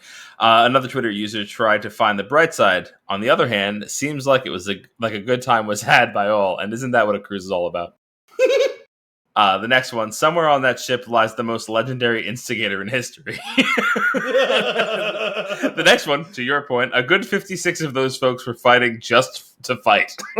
Yeah. Then the last part added by the writer of the article. The scuffle lasted for a whole hour before finally dissipating, so it's safe to say these passengers most definitely rocked the boat. Also, you have to figure, we're not talking porn stars here. How long did that threesome last? 5, 6, 10 minutes? The fight probably lasted 5 or 6 times longer than the sex did. Sure. Where do you find these things? Oh no, this one, I did not have to look far. This one took the internet by storm. I'm surprised you didn't even see it. I heard I don't look for any sort of news. No, I wasn't. That's my point. I wasn't looking. It was retweeted by many people on my timeline across multiple days. I heard it on multiple different podcasts that are in no way, shape, or form related to each other. This took the internet by storm, this story. Gotcha. That's ridiculous. All right. Now it's time to get into the real meat and potatoes of news and nuggets, which is San Diego Comic-Con. Correct. And I would like to attack this in 2 segments. First, I took it upon myself to watch every trailer that was released, regardless if it was TV or movie. And now, granted, I only looked at a couple sources, and they seem to be the whole list. If there was anything I missed, whatever. I texted you about 4 specifically, and those were all on there. So okay, that's a good start. But there's a lot. So here's what I did. I annotated every one that I watched with a small thing about it to see if there's any more that we need to say or discuss. And then I figured from there, we can go into all the MCU release dates and whatnot, because there's a lot. I figured the MCU would be separate. Hall H, this was the biggest one they've done in a few years. Yeah, so I'm going to start going through these from the beginning, and we can talk. Pause me along the way if there's any more that you want to chat about. But these are all the trailers that I watched from Comic or that. First, coming to Peacock is The End Is Nigh with the Bill Nye the Science Guy, which I just thought was just a great concept, and I actually really want to watch it, though I will not be subscribing to Peacock ever. I gotta see. I think I might actually get access to Peacock with my DirecTV subscription. Okay. I have to double check. I saw something about that like a week ago, and I keep forgetting to look into whether I actually have access, because I know I used to not. And I think they maybe recently cut a deal that allowed it. I'm not sure. I have to double check. Sure. Okay. So The End Is Nigh is, I think it's like a limited series. I believe they said it was 6 episodes, something along those lines, where Bill Nye explores potential apocalyptic events and what could be done. And I just thought it could be a fun watch. I feel like it reminds me of Bill Nye the Science Guy from when we were kids, just going into just this really dark place that we're all in now and making a show about it. So I thought that was kind of fun. I was watching Armageddon, totally unrelated. Oh, yeah, fantastic. Okay, next on the list, She-Hulk, Attorney at Law, new trailer. I heard that there was a new trailer. I did not see the new one. Okay, well, big reveal at the end of the trailer, but ultimately, it definitely felt better than the first trailer. Was the CGI better? Moderately. Her CGI is still not great. What's his face? Mark Ruffalo's CGI is relatively close to what it normally is. So it's probably just because they have like assets and pre-rendered like tooling to use for it, right? I mean, that was my hope, was that was just like an alpha build, but that's not a great idea to do for a trailer. And especially, you can't afford your CGI intensive main character to look like shit. You just can't. Right. Yeah. So anyway, it's interesting. It has its own identity. It seems very sitcom-y, which is kind of cool, like almost like a sitcom courtroom type, like goofy drama. But it's Marvel meets Law and Order meets like Legally Blonde. Yeah, Dick Wolf. It's weird. It's like I don't really know what it's trying to be, but I'm also okay with it being a little bit funky, and I'm curious where it goes. Because I was interested after watching the trailer. I was like, oh, I'll watch. It seems like a good time. Which I was vaguely interested by the premise after the first trailer. Yeah. Just because like it does seem like it's going to tackle a wildly different style of show. Yeah. Than anything else we've seen, or like just flat out topic. But the big uproar came in the final sequence of the trailer of her, I believe, on a rooftop, and Daredevil in yellow outfit flipping over her and sliding into like, superhero pose. So they're really pouring him out, huh? Yeah.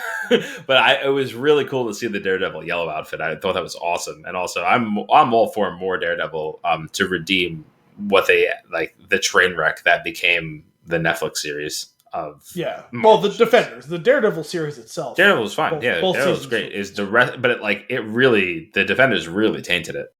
Yeah. Which is why they brought him back and none of the rest of them, it seems. Yeah. So that's cool. Looking forward to that. Shazam 2.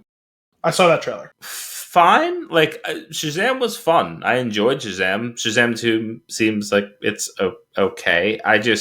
I'm so disconnected from that DC universe. Like, I don't want any more in it. Well, it seems like they've made extreme efforts to keep that movie separate from. Except they made references to all of the other characters from the Justice League, but like.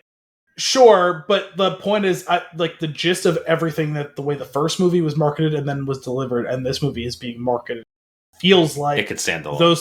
It feels like those Netflix shows, which were technically canonically part of the MCU, but would occasionally reference how there was a guy with a arm's hammer. Distance. And that's what this movie has been doing. And so if they want to keep doing that, like, hey, listen, we can't legally not acknowledge that exists. but we also aren't forced to incorporate it. Like, okay, go do your thing then. Yeah. Ultimately, I'll grant you, I don't really care about the property right. if it's on its own, but the movie was fun. And it was a this fun one movie. looks like it could be fun too. I'd like to watch it. I just like don't. I'm not like in I'm my not on the edge of current my seat state. for it. Yeah, No. and like in my current state like of life, I really have to make going to the movies work. So like, there's a good chance that I don't make this work, and then I'll see it when it comes to HBO Max, which is fine. Which is HBO fine. Max is the shit. Next up, Black Adam. I think it looks bad. I didn't get to this trailer. Okay, I don't care at all. Well, considering you just said you don't care a ton about Shazam, ultimately those two things will lead to something shared between them. So, well, those characters have a shared history, right? So I have no idea. I don't know anything about either of them. I don't either, other than the fact that the two of them are like associated in whatever way. Awesome. Well, it looks cheesy and weird, and I'm not. There's nothing going on in the trailer to make me go, "Oh, I can't wait to see that." So that's also going to be a wait for HBO Max type of situation. Okay, I'm thinking, unless I find myself with a free day and somebody wants to go to the movies. Is that the only movie Is that the only DC movie gestating longer than the Flashpoint movie is? I don't know. I mean, at this point, I'm pretty sure they announced that before it. People joke about that, but it wasn't like, isn't like the next Aquaman like the longest awaited one? I don't think so. I don't know. Anyway, I know. I think Black Adam was one of the first ones that was announced, wasn't it? It may have been. Now, to be fair, I've definitely known of it for a long time. To be fair to them, when they announced it, they said right off the bat, The Rock's schedule is super busy. This movie is going to take a few years. Like, right off the bat, they were like, this is not coming out next year. Like, this is coming out down the line. Yeah. So, like, the fact that it's taken so long was at least mostly planned, but it's still kind of crazy that they announced it and it took them like 6 years to make it. Anyway, doesn't look great. Doesn't really see nothing about the story seemed compelling to me or memorable. So, I'll watch a superhero movie. Great, I'll watch it at some point. But I'm like I said, similar to Shazam, I'm not like itching to go see it. Yeah. On the other hand, Wakanda Forever is one of the most moving trailers that I have seen in a very long time. And I don't know who chose the music or orchestrated, or edited that trailer, but it is heavy and it's good. Yeah, I saw a hue and cry on the internet of people specifically referencing a specific moment of a trailer as being one of the emotional moments of their life in recent times. It's like, how can everyone have such a collective emotional response to a minute and 30 into a trailer? The music. Sure. And also the fact that Chadwick Boseman died. And so that's obviously being informed. But they're showing a picture of Chadwick Boseman on a wall as a memorial, and then they're showing a picture of Chadwick Boseman on a wall as a memorial while playing a song that is really resonating. I was blown away by the trailer. Yeah, it was a great trailer. It was. So that's soon, and I'm really excited to see. I also even if it didn't go well, even if it's not like a great movie, just the entire idea behind it. Ryan Coogler didn't know that Chadwick Boseman was sick, right? So he had these intentions of where it would go and had to start over. Well, I have to imagine he knew he was sick. No, he talks about it. Does he? Yeah, or paraphrased interviews. So I don't know. Okay. I haven't actually watched it. Well, I know that the public didn't know he was sick. Yeah, but I thought, and I guess maybe I'm misremembering, but I thought it was documented that he was going through such agony making that movie, being in shape for making that movie. So I just assumed Ryan Coogler knew. I assumed it was close to the vest. I didn't think the whole crew knew, because if the whole crew knew, it would have gotten out. But I assumed, I don't know, Kevin Feige and Ryan Coogler knew. You know what I mean? If no one else. From the stories that I read, that he did not. And and the writing basically had to be redone because there was clear intentions for what to do with the character that had to be. Yeah, they were not ready for that character to exit. Yeah, so that character was clearly going to be. I thought that character was clearly going to be set as one of the centerpieces. Yeah, alongside of Doctor Strange and Spider-Man. Spider-Man, probably. Yeah, that was that it's intense. I'm really and Captain Marvel probably those were going to be your core 4 going forward. I'm so curious how they handle it with Grace, and it seems like they're going to pull it off. So I'm looking forward to it. I Am Groot is this adorable, like, I don't know, 6-episode miniseries type thing. I didn't see anything about that, but I remember them. I think they announced that a while back that they were going to do a Groot-centric thing, right? Yeah, it looks so I forgot very about cute. We'll be watching that with Elio. John Wick. Well, hang on a second. So one big thing for the Wakanda one, right? Yeah. That's what they were announcing, the introduction of Namor the Submariner, right? Which is apparently a fairly important character that I know nothing about other than that he exists, and he's a cooler Aquaman. A cooler Aquaman up until the moment Jason Momoa was cast. That's fair. Like, historically speaking. John Wick 4, which really, aside from, being pumped for more John Wick and the trailer being, interesting and cool and looking forward to seeing where they go. That trailer was a huge nothing burger. I have no idea where the story goes. Yeah, I don't care. It just don't care. It was just John Wick theme number 4. That was it. Yeah, and no, I didn't want to say nothing burger as an insult. I'm just saying, truly, you can glean nothing from that trailer other than that Keanu Reeves will continue to kick ass, and that's all you need to know. Yeah. But the one thing that really infuriated me is this movie called John Wick. Oh, I'm assuming it's John Wick Chapter 4, considering we had John Wick Chapter 2, John Wick Chapter 3, Parabellum. I assume this was Chapter 4. Yeah, it doesn't say that at the end. It just says John Wick. Well, it's possible they didn't subtitle it yet.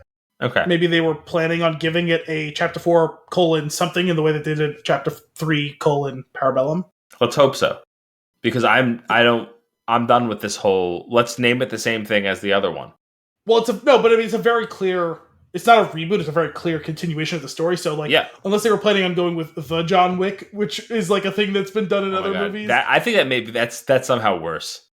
I actually, in this case, would have kind of laughed at it. I usually am frustrated with it the way you are, but in this case, I would kind of laugh at it. But no, I'm assuming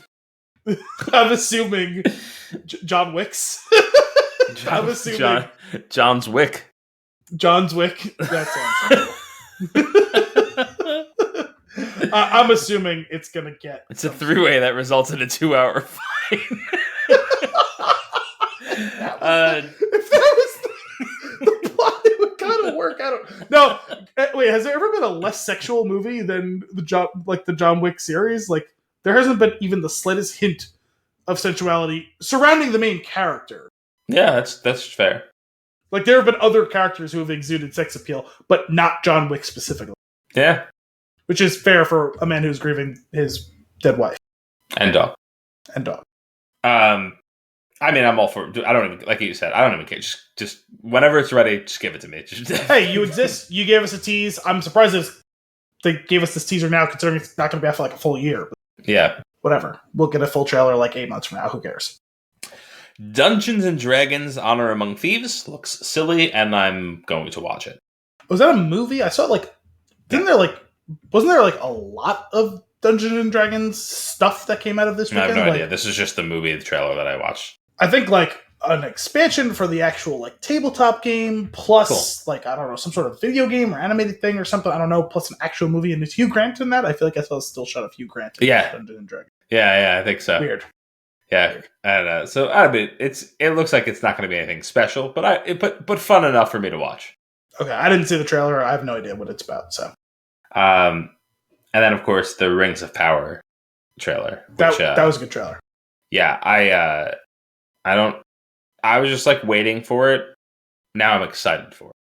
Well, I was gonna say, I feel like when the last trailer / teaser or whatever came out, like you kind of nothinged it, like didn't love or hate it, you just kind of nothinged it, and so this one made you feel something, because I feel like this trailer was more substantial, right? Like, yeah, no, it was good. It gave me something to look forward to. It gave me like an idea of how it's going to play out. I'm definitely all in. September 2nd, and I'll be there.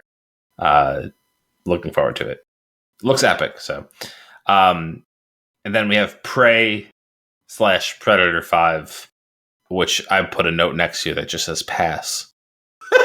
I don't care. I kind of enjoyed. Was it The Predator? I don't know. Probably Predators. No, Predators was the Predators was the one with Topher Grace and what's his name? The nose. Whose name I can't. Adrian Brody. That's it. What? How weird is it that I was going to say which one was the one with the nose? Was what I was about to ask. And wow, okay. I feel bad about that. It's not nice, but I just could not remember his name. That was Predators. I think The Predator was the one with Yvonne Strahovski and. Oh, okay. Yeah, the last one was fine. It was a decent Predator. It was not a good movie, but I kind of had fun watching it. It's fun. This doesn't look fun to me, though. I didn't know that there was a trailer out. I didn't see it. Know nothing about it. I had heard that they were doing another one, but I didn't know anything about it. So it's just like one of those things that they keep going back to and making more of, and it's like, but ultimately, like, you don't really have anything to show me. Like, it's just a slasher film, right? Like, that's all it is. If they committed to actually expanding it into an actual connected universe of like something they were building towards, I might respect it. But they're not doing that, so it's hard to get on board. They like keep almost doing it and then not doing the thing. They keep doing around it. Yeah, I'm not going to watch that. I mean, like, you know, late night can't sleep when it's available via some streaming platform. Maybe I'll put it on, but I'm not interested in watching that. Chucky season 2, I guess. Didn't know there was a season 1. That's the note that I have next to that one. No, I knew that they did a show version of it. It was Mark Hamill, wasn't it? Didn't he voice Chucky? Oh, maybe. That sounds plausible. C on Apple TV, which I guess the final episode still exists? It says the final episodes. Oh, so it looks kind of interesting. So I'm interested in watching it. We've already gotten to a point where like a B-list Apple TV show is getting the final episodes treatment. Mm-hmm. Like Better Call Saul is getting the final, right? They're not talking about the final season; it's the final episodes, right? The Walking Dead is getting the final episodes. Maybe that's just an AMC thing. But other major shows that have gone through long runs get the final episodes. Well, I think it might have actually said something. It might have said like the final chapter or something like that. Like that. It's like it's probably like the last season. C doesn't get that treatment. No. Okay. Well, I don't know. Did you watch it? No, and no one else did either. I've never heard a single person talk about it. That's fair. I don't know anybody that's watched it. That's what I'm saying. I'm talking about. I've never read a single person online mention it in the slightest. Yep, that's kind of funny. Well, it's the same thing. I'm curious about it now. Animal Kingdom got the final episode treatment. No one ever watched that show. Next on the list is The Sandman, which apparently is a Neil Gaiman property, which I know there's a bunch of people that like his work. I don't care. It doesn't look that good to me. It looks confusing. I read of it. I know nothing of it. Yeah, so I'm just going to pass right by that one. You folks can let us know if it's worth our time. Flix and the 6 at thespinshooting.com. House of the Dragon. Yes, new trailer. Also feel nothing about it.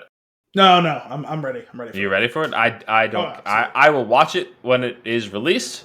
I'm not on the edge of my seat. It's probably gonna be one of those things where like, oh, that came out this week. It'll be a few days later, and I'll watch it. No, I'm ready to go. Let's do it. That's cool. The Walking Dead final episodes. They had a teaser for this, which was they did like all of these clips of like the things that are leading up to where we are now, and I was like, oh man, that's so good. That's so good. Oh, it's getting worse. Oh, it's getting so much worse. And it's like, oh wow, they did the whole thing in one quick shot, and they're like leading up to this like big thing with this current garbage person that is like the big bad, and it's wait, hang on a second. An actual garbage person? No, like as in several seasons ago. No. A generic garbage person. Generic garbage person. Okay. Who's just like not that compelling to me.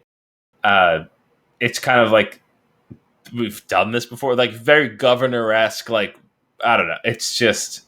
I'm sorry, you just said it's not that compelling, and I'm just thinking of this is the end when the power of Christ compels you. That's it. The power of Christ compels you. It's not that compelling. Oh man, I'm looking forward to putting the show behind me, but at this point, I've watched so much of it that I need to know where it goes. There was a pretty cool. I'm not a Star Trek person in the least, but there was this pretty cool Star Trek Picard. I guess I don't know if it was like a tease or whatnot, but just like showing a bunch of characters. Seems like legacy characters or legacy actors coming back. I don't know anything about that show, but it was like a limited-ish series, right? So I guess it's getting some more, and meaning like I think it had a very planned. It was going to be 2 or 3 seasons, and that's gotcha. it. So that looked like it would have been really cool if I was into Star Trek. So that seems cool. Yeah, I just never got into Star Trek. I don't dislike it. I just I saw the first Chris Pine movie. It was fine. I liked that one. I had intended to watch the second one. I just never got to it. That's what happened with the third one with me. I was like, oh, cool, and then it just never happened. I know in the 90s, I was kind of intrigued just being a kid who liked sci-fi stuff, and I saw the movie with the Borg in it. I don't remember which one that was. Yeah, that was a Picard centric one, obviously at that point. Mm-hmm. I don't remember which one that one was. But I've seen a movie or two, and I don't remember at all. Like I don't know what the context was. Yeah. The next one on this list was kind of cool to me. Was Interview with the Vampire, which the show it seemed fun. It was a show. It seemed interesting enough. I don't have enough of knowledge of the Anne Rice stuff.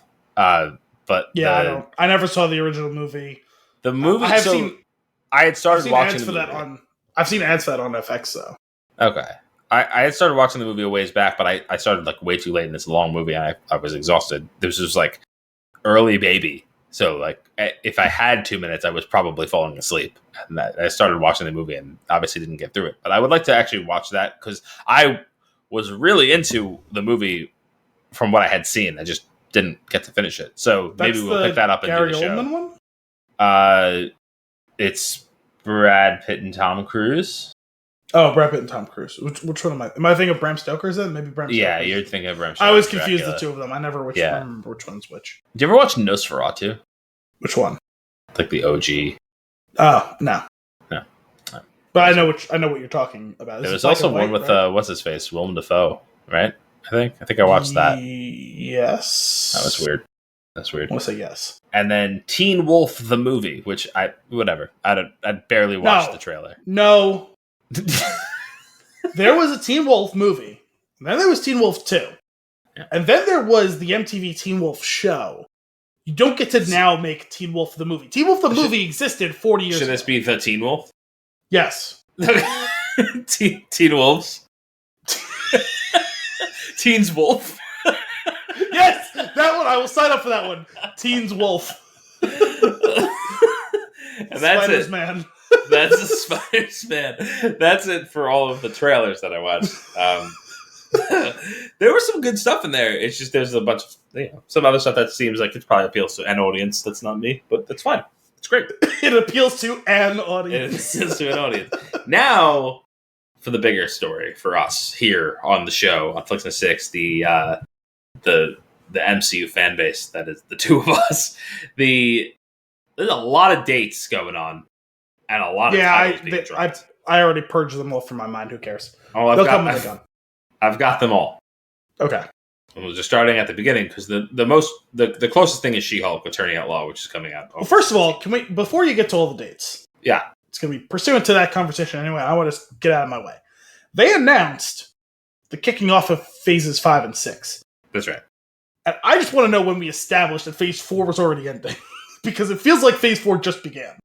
Yeah. So phase 4 then will have been Shang-Chi. Eternals, the movie Multiverse of Madness, She-Hulk, Loki, Captain and the Winter Soldier, WandaVision. So we're already 7. It just feels like the timeline is so compressed. Plus, we fucking Spider-Man, right? And did I say that? I thought I said that. I don't think you did. I probably didn't. Spider-Man, which was amazing. But the multiverse phase. I guess the dipping of the toes into the multiverse because they're going to get extremely deeper. Yeah. Oh, and Thor. You didn't even say Thor. And Thor. Holy shit. Yeah. So I guess a lot of stuff. I guess technically it's not done yet, right? Because there's still a couple more releases that are considered. There is, yeah. So right? She-Hulk and Wakanda Forever are the final things of Phase 4. I don't know what it is. I've seen a lot of people complaining about what this phase has been as being directionless. I don't want to say it's been directionless. That's not totally fair because remember I said from the beginning when we were ending with Endgame and then like kind of the postscript, which was Far From Home, right? Yeah. It was obvious, I think, that we were going to need a bit of a reset and a calm down, and we're going to have to build to something. I just assumed that the building to whatever was going to be a little bit more connected than it ended up being.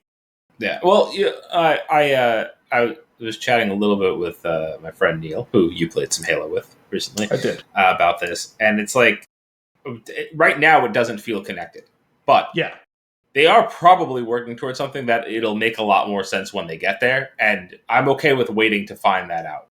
Sure. I just like there's a handful of the properties, right? WandaVision and Doctor Strange and Loki for certain all feel deeply connected. Mm-hmm. But everything else feels pretty unconnected. It doesn't even feel like they paired off as connections with each other. You know what I mean? Yeah. Like I guess if it felt like there was 2 or 3 ideas that were all being connected together, like these couple things were connected to this thing, these couple things were connected to that thing. We don't see how those bigger ideas connect to each other yet. But like if it felt like they were grouped tightly into little baskets, I would have been okay with it. Yeah. But it feels like there was like that's clearly the Kang multiverse thing is the thrust of what phases 4, 5, and 6 are going to be about. In the same way that ultimately leading up to the Thanos thing was what phases 1, 2, and 3 were connected to. And I would grant you that phase 1 had the same level of disconnectivity that phase 4 has had, but it's a big difference when you're starting from scratch as opposed to we're handing the baton to we're having a reset and we're starting something new here. Yep. There needs to be a better cohesion than the phase 1, even if you mirror it around it similarly. If you look back at phase 1, they are very disconnected. But they did one great thing, which was the Nick Fury teaser connection between all the movies, right? They did that at the end, which is kind of throwaway, but in hindsight ends up tying it all together really nicely. There is nothing like that here. There's a couple of post-credit things that tease something else, but it doesn't tease the rest of the universe that they're building upon. So it is weird. But at the same time, I could also appreciate not wanting to do exactly what they did before. Maybe there is this bigger picture that it's going to be like, oh my God, they were doing this the whole time, and you go back and see it. And that would be really cool if we could pull that off. So I'm open to letting them have it and seeing where it goes. Yeah. And who knows? I didn't watch Thor yet. I'd like to. I'm very much intending to get to it soon. I just haven't got to it yet. And that might totally dispel what I just said, but I can't imagine it can lift and shoulder that much weight. No, it doesn't make it. It feels just it's a Thor movie. It doesn't feel very connected to anything else. It's just. I mean, obviously, in some way, shape, or form, it's going to hand off the baton to Guardians 3, but we haven't got that movie yet. It's still down the way a little bit. So. Don't get your hopes up. No, I just said in some way, shape, or form. Like, they're in the movie. You know what I mean? Like, don't get your hopes up. But no, it's good. But there are some things that I expected that just didn't even remotely happen. Okay. But so we've got She-Hulk returning at Law August 17th, and then Wakanda Forever November 11th, 2022, and that will round out Phase 4. That's going to be the end of Phase 4. And what I'm very excited for, because I love the Ant-Man movies, Ant-Man and the Wasp: Quantumania kicks off Phase 5 on February 17th of 2020. That'll be really exciting. What surprised me was that they came right out and said it. The main bad guy in that's going to be Kang. Yeah. Which, I'm surprised that's the movie they choose to make him villain enough. Like, we've seen him involved, obviously, with the multiverse, but we haven't heard of him being involved with the quantum realm in any way, shape, or form. Now, someone who can obviously transcend time and space, certainly you would think that they could also transcend the quantum realm as well, but that didn't seem like an obvious candidate for me, and certainly someone who can transcend time and space would seem to dramatically overmatch someone who can get big and small. Yeah. Well, which is interesting, though, like, you bring that up, of him being the main villain and like figuring out, okay, who are the pillars of this next Avengers saga? Does that mean that Ant-Man and the Wasp are going to be like main players if they're already going to have some sort of experience with the main antagonist?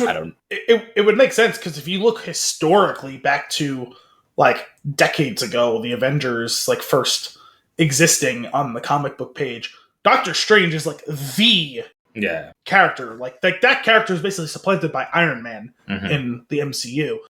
But now, obviously, it looks like we're pushing him towards the forefront where he belongs ultimately in this story. And Hank Pym and then I think eventually Scott Lang were also just as important, I think, to the Avengers, being how brilliant they were supposed to be. So it wouldn't be surprising to me that he would ultimately kind of sort of supplant Iron Man as the human, the very human, grounded person who's kind of maybe strategically leading the Avengers. Although I will say the Scott Lang we've seen so far doesn't seem... Yeah, he doesn't seem emotionally equipped to be the leader of anything. Yeah. He could be a major contributor because he is so smart, but he doesn't feel like he could be the leader of that. So after that, we get Secret Invasion in spring of 2023, followed by Guardians of the Galaxy Volume 3 on May 5th, which I love the Guardians, so I'm really pumped for this. And we got some major information on that one as well. We have a villain, the Higher Evolutionary, I think it was. Okay. Was the name of the main villain. Someone who's very concerned with evolution of species, artificially dealing with that sort of stuff. And I believe also we were teased that Adam Warlock, which we seemed like at the end of Guardians 2 might be the main villain. Right. Now it seems like he's either in an ambiguous role or possibly even joining up with the Guardians. Did he get it? Didn't that character name get like a nod in Eternals as well? Yes, he was cameoed at the end, but the actor who was Adam in that, wasn't it Harry Styles? And that's not who's playing Adam in Guardians 3, I don't think. I have no idea. So, and I think I had heard that there was some speculation as to whether that actually was Adam in the Eternals, even though he's introduced as such. So I wonder if we're going to get some sort of weird identity thing in this multiverse. Maybe that too. Okay. Well, yeah. I don't need anything. I don't even care what the story is about. I'm just there for those characters being together on screen because they're so good. They're so good.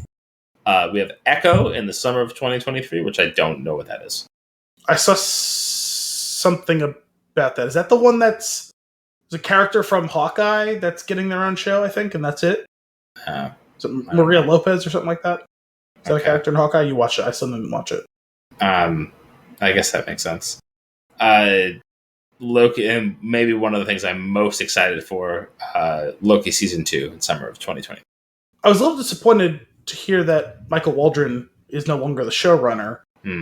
He was the one who was the showrunner for Season 1. He also was the one who wrote the screenplay for the movie we're doing today. Interesting. We have The Marvels on July 28th, 2023. I think I missed that entirely, but okay. I don't know. Yeah. And then... is that a movie or a show? That's a movie, right? That's the next Captain Marvel movie, actually, now that I think about it. Think so? Yes, I think that's the next Captain Marvel. And then we have Blade, November 3rd, 2023. Which was also teased kind of tangentially at the end of Eternals? Yeah, if you somehow knew without looking it up that was Mahershala Ali's voice. Yeah, we figured that out after we looked into it, right? Yeah. Yep. We have Ironheart in fall of 23.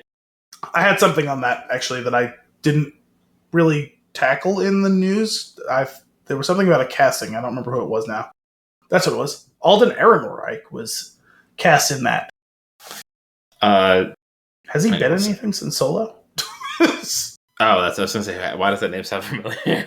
No, that's the only reason I grabbed it. It was like, oh, that's kind of major casting. We've got a loose winter 23, early 24 date for Agatha Coven of Chaos. I'm kind of surprised they're doing that show. Yep. Because it felt like her story was done. I guess maybe it's a prequel or maybe it's a multiverse. It's got to be, right? I would assume it's a prequel. And then another banger, Daredevil Born Again, spring 2024. Yes. Which was alluding back to what I said earlier. They're whoring him out because there's another show he's supposed to show up in as well. And I vaguely recall the story. Isn't it like an 18 episode series or something like that? Yeah, I don't know if it's a limited series or if it's a Plan 2 series or something like that. But actually, no, I think isn't it 24 episodes? Or maybe it was 18. I think it's 18 in 2024. Oh, maybe that's what it was. But yeah, I think it's split. I don't think it's going to be one. Oh, I think okay. it's going to be across two, either 2 half seasons or 2 seasons or something like that. Gotcha. Then we have Captain America: New World Order. Also, I think they confirmed Vincent D'Onofrio's back, right? I guess he was in Hawkeye, wasn't he? Oh, they confirmed he's back? Yes. Interesting. Captain America: New World Order, May 3rd, 2024. Which is right? Yeah, I believe so. And then also surprised to have a very specific date for it. I mean, I guess for their storytelling purposes, they are all intertwined in some way that they have to release in a certain order. But to have a specific date that far out while some of the other stuff is loose in between is interesting to me. I think that comes down to Disney buys certain slots, and so if they know they have 3 slots in May, say, they're like, okay, it's going to be one of those weekends. But some of them, if they only have 1 slot, they'll just commit to that slot. We've got the Thunderbolts on July 26th, 2024. Yes. I know nothing about this. I have heard of the group, and I know nothing else of it. A fictional anti-hero team appearing in American comic books published by Marvel Comics. Oh yeah, wasn't it kind of like the Suicide Squad? It seems that way. The team consists mostly of reformed supervillains. Yeah, I was saying, okay. So that you say in theory, Loki will be part of this, right? Well, I think it's more like street level or more grounded type. Okay. Loki, I think would be too big for that. It would be more like a Red Skull type getting banished to some other planet type. Abomination. Maybe, yeah. Yeah. It's stuff like that, I think, yeah. Okay. And then I'm kind of excited for this Fantastic Four, November 8th, 2024. Now, have they confirmed, is John Krasinski going to be? I don't know, but I hope so, because that was... We'll talk about that later. But that was... Well, he was long rumored in the role. We just didn't know 100% he was going to be in Doctor Strange. Spoiler. So that's cool. I'm looking forward to that. And then we have the dates for our 2 Avengers movies. It's crazy that they got a 6-month split. Yeah. On the culmination of this 3-phase arc. And years away. Yeah, it was 2025, right? Yeah, it's May 5th and November 7th. Yeah. And also, if you know anything, and I only in the very barest ways know, the Kang Dynasty, followed by Secret Wars. Secret Wars resonates, I know of that, runs in the comics. So that's pretty major. Obviously, we're moving towards this Kang thing ain't getting resolved anytime soon, which we should know, right? He's going to be our next centralized villain. Yeah, he's our Thanos for this Avengers saga, which is really cool. This is so much going on here. And then also, if I understand correctly, I believe it was hinted that there's a bunch of that points at, so Phase 6 starts with the Fantastic Four on November 8th of 2024, and the only other 2 announced things within there are the Avengers movie. So there's more to come out that's not announced before we even get there. For sure. And you know what else they didn't announce in this? What? Anything X-Men related. Right. Which you have to assume is coming at the very end of Phase 6, leading into So that's cool. I'm really looking forward to that. I just love that we have, I don't know, for a while there, it was cool, it's weird, I don't really know where we're going, what's happening, but to see all of this laid out, and not to be super thrilled about a ton of it, but altogether I'm excited about it. So. Also, we didn't get anything about the Eternals in all of this. I know the movie didn't perform the way they would. I think they're going to hand wave that away. That's not going away. I don't know. Whether they get their own standalone movie or they pop up in some other movie or show, that's not going away, right? Let's see. It's going to get revamped. The Eternals is going to be Incredible Hulk of this Avengers series, right? Just sprinkle them throughout it over and over again, or just just recast, pretend the other ones didn't happen, make them better. It's hard. Well, no, that's the thing though. Is canonically they did not act like it didn't happen. They just recast the actor and kind of shunted it off to the side. Still exists still recognized. Abomination popped back up again. And by the way, he's not done yet. Aren't they still gonna? Isn't he still gonna be in something else? He's in She-Hulk. Is it She-Hulk? Yeah. And you can't recast an ensemble. We'll do the Captain Marvel thing that we did in Avengers. They're busy. They got this other stuff happening over there. That's where they are. That still rings as odd to me, like, because Infinity War and Endgame were great, but not perfect. Mm-hmm. Captain Marvel just going off screen it still rings as odd. Yeah, I think we'll maybe hear more about that, but we'll see. Yeah, maybe, I don't know. Also, did we still didn't get anything, or maybe they'll recraft Thunderbolts to do that, but wasn't there supposed to be some companion type of thing to like Avengers/Defenders, right? Where it's like all of those like kind of tertiary heroes-ish characters were like, isn't like Black Widow, well, whatever the newer version of Black Widow would be, was it, I forgot the sister's name was. What phase was that? Character. What? Was that 5? Was that phase 4? Black Widow is, I think, technically 4. 4, yeah. But the sister whose name I'm forgetting in the movie, Florence Pugh character. Yeah. She was in Hawkeye. Was she? Oh, okay. Yeah.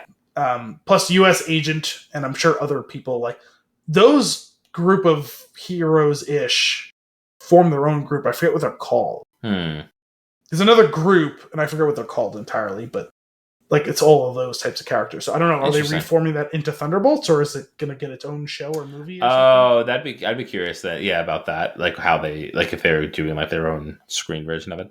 Because they clearly showed they're not done with that. Like the post-credit scene to Black Widow, like they had what's her name from Falcon and the Winter Soldier, Julia Louis-Dreyfus, that character showed up to recruit her.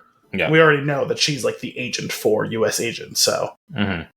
Yeah, we'll see. We'll see how it plays out. One of the things that, looking at this list and considering the phases that they have planned, the thing that is interesting to me, that makes it very different than the previous saga, is that there's no Avengers until the end. Whereas, which kind of makes sense again from like the lack of coherence to this point. Yeah, because like we had. I'm gonna say it. We had 3 Avengers movies before Endgame and. 2.5. We had it was a 2.5 for sure.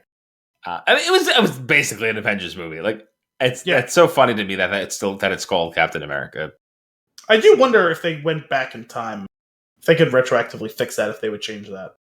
I honestly think that they should have just named it Civil War. Like just that's it. Not even Avengers Civil War. But the thing Civil War. Like all of them that were supposedly centered, right? You have Thor Ragnarok and Thor Love and Thunder, right? Like, they could have just named those movies Ragnarok and Love and Thunder, but they wanted it to be subtitles to who the lead was, even though they end up building ensembles, right, of characters in those. Same thing with Captain America Civil War, right? They do, but in the Thor movies, it very much still feels like a Thor-centric movie, whereas Civil War did not feel like a Captain America-central movie. Sure, but you could, like, Thor Ragnarok is a Thor movie, but it's a Thor and Loki. Thor and Friends? Well, specifically, it's a Thor and Loki and Hulk show, or movie. Yeah. You know what I mean? Like, it's basically, like, it becomes an ensemble by the end, right? Because you have the 3 of them plus Valkyrie, but, like, it's Thor with his brother and his friend. But ultimately, the storyline follows Thor. Sure, I'm just saying the other 2 are almost given secondary billing, and like they deserve secondary billing. Like, same thing. Like Spider-Man: No Way Home is a Spider-Man movie, but like Doctor Strange doesn't have a cameo. He's basically second billing.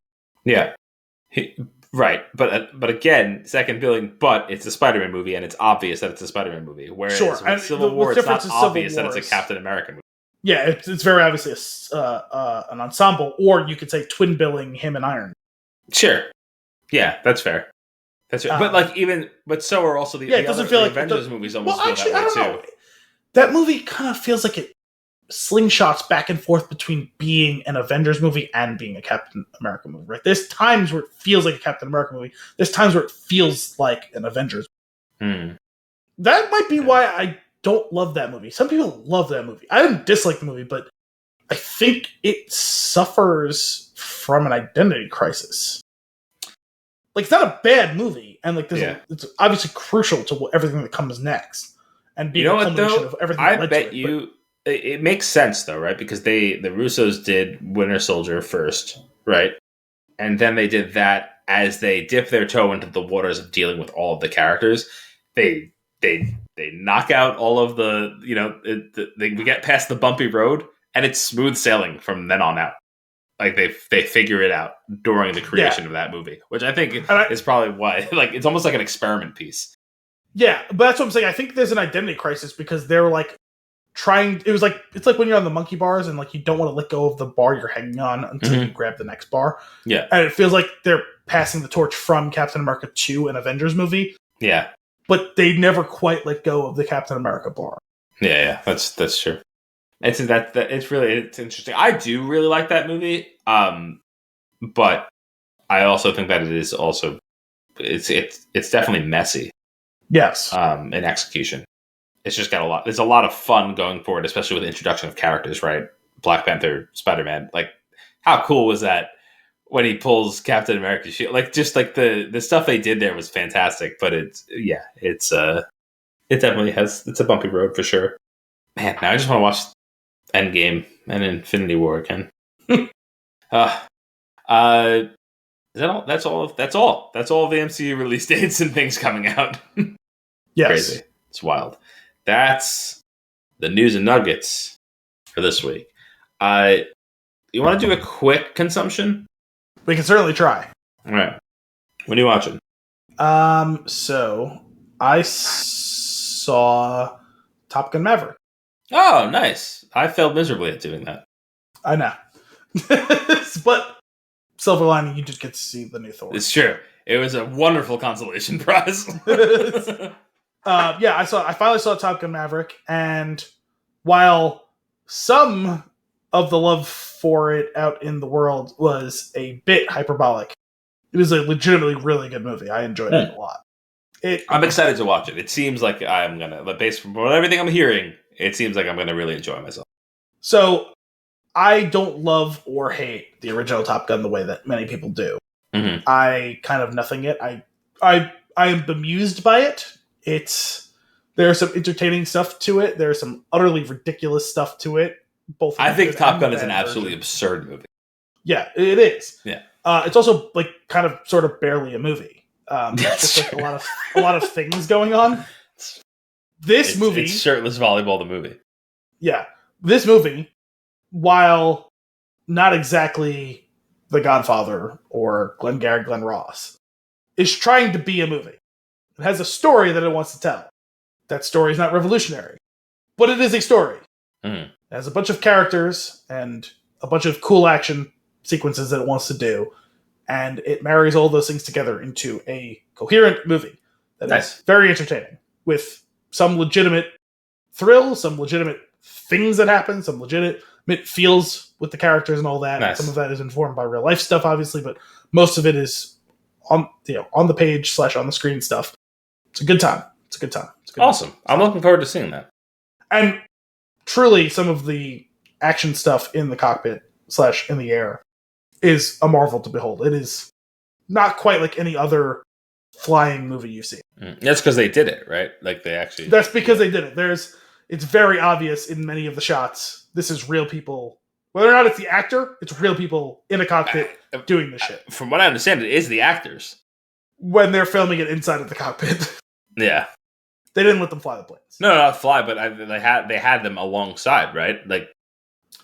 Yeah, I mean, I wouldn't be able to tell you, having seen the movie one time, like how they all pulled it all off. But the point is, some of the stunts are legitimately done. There's very little CGI, which is why this movie looks really cool. Yeah. Like, some of it is not real. Now I want to watch Mad Max again. It's a good movie. It's a good time. Nice. That's awesome. What else are you consuming? I watched a random movie the other day. It's one that I've heard about a bunch of times, never seen. Let's Go to Prison. Was it entertaining? It was interesting. Okay. It was very of its time. Yeah. in a lot of ways. Some of those good, some of those bad, some of those indifferent. It was Sure. a really random cast. It was interesting. I've heard of it. I knew of it since it came out. I've heard of it some because obviously I listen intermittently to Dax's show, Armchair Expert, and he references it on occasion. It's a movie. High praise. To be fair, I did doze off briefly, or almost doze off briefly, like roughly 2/3 of the way through for probably about 5-10 minutes. But it was an interesting experience. It's funny, listening to Cinephobe. And there is definitely a period of time in the 2000s where, for some reason, every shitty movie had a lot of narration in it. Mm-hmm. And it's not something I really noticed until listening to that show. That specifically, for whatever reason, that decade, because there's always been movies with narration, some of them good, some of them bad. But I realized that for whatever reason, the movies of the aughts leaned heavily on narration. Yeah. And you could do it, and it could be good. Like Martin Scorsese has done it in a bunch of his movies, and it's mostly good. But there's a lot of shitty movies that lean on that because they don't have a better way to tell their story. And I think this is one of those movies that lean on it. It's like, oh wow, that really was a thing from back then. And it's one while listening to that show, I've heard that. And it's like, yeah, that's probably true or whatever. But now watching this movie, and I'm like, oh yeah, that's definitely a thing. That's what, speaking of narration, Kim and I are well into season 3 of Arrested Development. She's watching it for the first time. Still a fantastic show. I love it so much. But Ron Howard's narration is wonderful, especially in the episode where there's a mini series within the show about the Bluth family that is narrated by somebody who's doing a terrible job, and Ron Howard keeps calling him out for doing a terrible job within the show. I just love it. It's just the way that they structure that entire thing is fantastic, and it's just really it was an absolute treasure. Were you talking about the Bob Einstein character? No, the character's proxy? not on screen. It's just they did there's a documentary going on about the Bluth family building homes in Iraq, and this story about the family. Oh, and okay, yeah. It's narrated, and he's just shitting on the narrator. I forgot about that. I thought you were talking about Bob Einstein when he's the proxy and he's wearing the camera on The surrogate, yeah. Yes. So ridiculous. I didn't tell him to say that. Yeah, definitely enjoying my Arrested Development. What else you got? As I had mentioned earlier, I've been making considerable progress on the Witcher series. I am now in the final book of the series. It's funny because I read on the page book 1, and then I started listening from book 2. And I don't remember exactly the length of book 2, but I feel like book 3, 4, 5 were all in the 10 to 12 hour range. And even maybe 6. And I've lost track now. I forget how many books there are total, but it was very noticeable. The second to last book jumped from that 10 to 12 hour range to 16 hours, and this one's 20 hours. And it's okay, these have really ramped up at the end. We're getting there. Jeez. Which is fine because some of those books feel like it went by so quick. Yep. I have really, really enjoyed this series. It's cool. They have balanced at times. This series feels so hyper focused and narrow on such a couple of specific things going on. And then at other times feels so huge and broad, and there's so much going on. And balancing that out, while not always perfect, has been a really cool experience, as we were talking about earlier with the show, and even further the books. The depth of the lore has been really cool. And I've really genuinely enjoyed this. I'm excited. I actually, at some point later this year, I'd really like to go back and watch the first 2 seasons before the 3rd season comes out, because I've really enjoyed both mediums. I don't know. You gotta play the game. I'll probably do that at some point too. Yeah. Even though the 3rd one is 150 hours or something. Just play the 3rd one. From what I understand, you could start there and you'll enjoy yourself. Well, I know Dominic really enjoyed the 2nd one. But I gotta say, I'm jealous of your experiences with The Witcher and Dune, and was it the the novel experience that you've been having lately. It sounds very appealing. I just haven't, obviously, you know how I am with the books. I do, but it's been great. It's been great to get back into reading, even though a lot of it has been listening. Some of it's been reading. Sure. I definitely missed that for those few years where I kind of went on hiatus from reading. Yeah. At least books, obviously. Also, I'm proud to say I really appreciated that. As this series was getting later on, I started to have an inkling of something, and this final book proved my inkling was correct. And you know how much I enjoy theorizing about a thing like that and being able to nail it. It's so funny. I'll pause a movie 20 minutes in and be like, X, Y, and Z are going to happen. And Kim's like, okay. And then we'll play the movie out, and she's like, how? How did you know that was going to happen? And I don't get into like the deep research and lore stuff. Like, sure. I don't mean that judgmentally. No, you can enjoy it whatever form you want. And some people like to dive that far into stuff. Yeah, whether it be like Game of Thrones or obviously the Witcher series, I'm sure was one of them, or whatever version of that, Dune, stuff like that people talk about on message boards or Reddit or whatever. That's all great. I really, truly don't, I'm not looking down on that in the slightest bit. But to me, just experiencing the narrative and the way it's happening and just formulating your opinion, whether you share it with one person or the entire internet or this, that, and the other thing. I don't necessarily need to get into like, for my own personal enjoyment, like the scholarliness of these are the 47 textual things that I've gone on to this and that. I'm gonna like big, like narrative stuff. It's just like I like to maybe find one or two things I think is just going to happen in broad strokes and figure it out. Or even there was just one specific thing that I had been kicking around in my brain for the last couple of books, and it came to be that I was right on that. I was like, you know what, that felt good. That I nailed that one. I don't want to say what it is because I don't know without having finished this book yet whether it's going to be a huge spoiler or just kind of a fun little thing. But either way, I thought it was kind of cool. Sweet. I'm glad you're enjoying it. Anything else? I did start sometime last week. I watched the first episode of the new season of What We Do in the Shadows. I didn't even realize it was out. Oh, no? No, I just lost track. Yeah, there's, I think, well, maybe it was today was the 4th episode came out, I think. What a treat! Yeah, so I watched the first one with Gianna. You know, me and her both watched. So we watched the first one the other day. They released like 2 episodes and then one. Okay. I think the 4th one was out today. So we watched the first one. It was entertaining. It's ridiculous as always. The Colin Robinson stuff / baby Colin Robinson stuff is hilarious. I bet. There is a particular moment. We get some. I will say they've been hinting at it with all the promotional stuff. So it's not too much of a spoiler to say. I wondered whether we were going to take some time to get our leads all back together, and it happens very quickly. So, which there's pros and cons to that. Like on the one hand, it feels like maybe they made a hard pivot from what they were planning at the end of last season, but on the other hand, they're so good together that I had been feeling some trepidation at the end of last season when they all split up. I was like, oh, how does this work out? I got a vibe from that they weren't certain of being picked up for a 3rd season upon shooting it. 4th, which is season. Crazy, right? That would be a thing because didn't they already renew it for another season? I don't know, but like it just seemed that way, right? Like the way that it ended, it could have been like I could see that being an ending, a weird ending to a great series. Like I don't know the other that just like tapers off.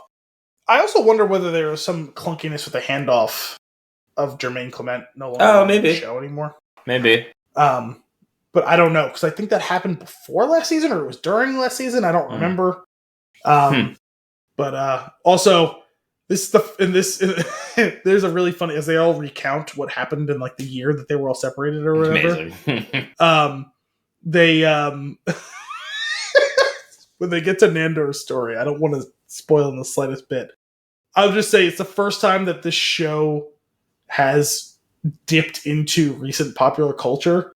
And when I saw how they did it, I totally lost it. Because as soon as they started hinting at it, I was like, no fucking way. And then they, like, it was one of those ones where it's like, I figured it out, but it was like 2 seconds before it happened. And my God. Totally lost it. I was like, oh, that's funny. Like, they've obviously had a million, like, pop culture references, but, like, not something that, like, specifically real life, like, just happened. It was hysterical. I can't wait. As soon as you see it, you're going to know what I'm talking about. I'm sure you're going to have There's only a couple of things it could be, and I'm sure you're gonna have the Yeah. same reaction I did. Yeah, I'm excited. Oh my gosh, I have to watch that. I'm so pumped. What a treat to know that that's there. Anything else? I've just been going with Barry, but I still haven't Mm. finished the season, even though the season's been done. I've been enjoying it. It's just I've been juggling a bunch of different shit because I've also been playing through Legendary Edition Mass Effect. I finally finished the first one the other day.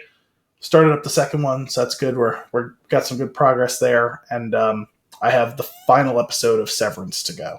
I was gonna try to watch it before we recorded tonight, and I just ran out of time, and I didn't want to start it and not finish it. Yeah. What a great, just so out of nowhere show that I just really enjoyed.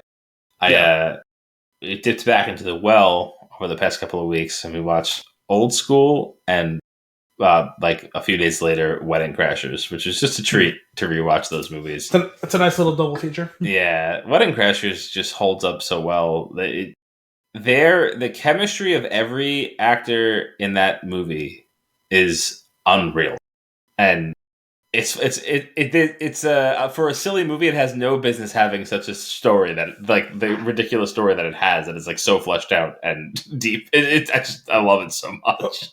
Oh, so also that movie weirdly has like as much world building as like The Witcher does. Yeah, it has no reason to, and yet it does. Oh man, it's just so well made. That's pretty much it for me. The majority of it has been Arrested Development, because, as you know, I think we were talking about watching it, and now we're 3 seasons in. So yes, that's been that. I think my mom was also into the 3rd season as well. So nice, and of course, which we'll talk about later, Better Call Saul. Yes. Cool. Are you ready to talk about this movie?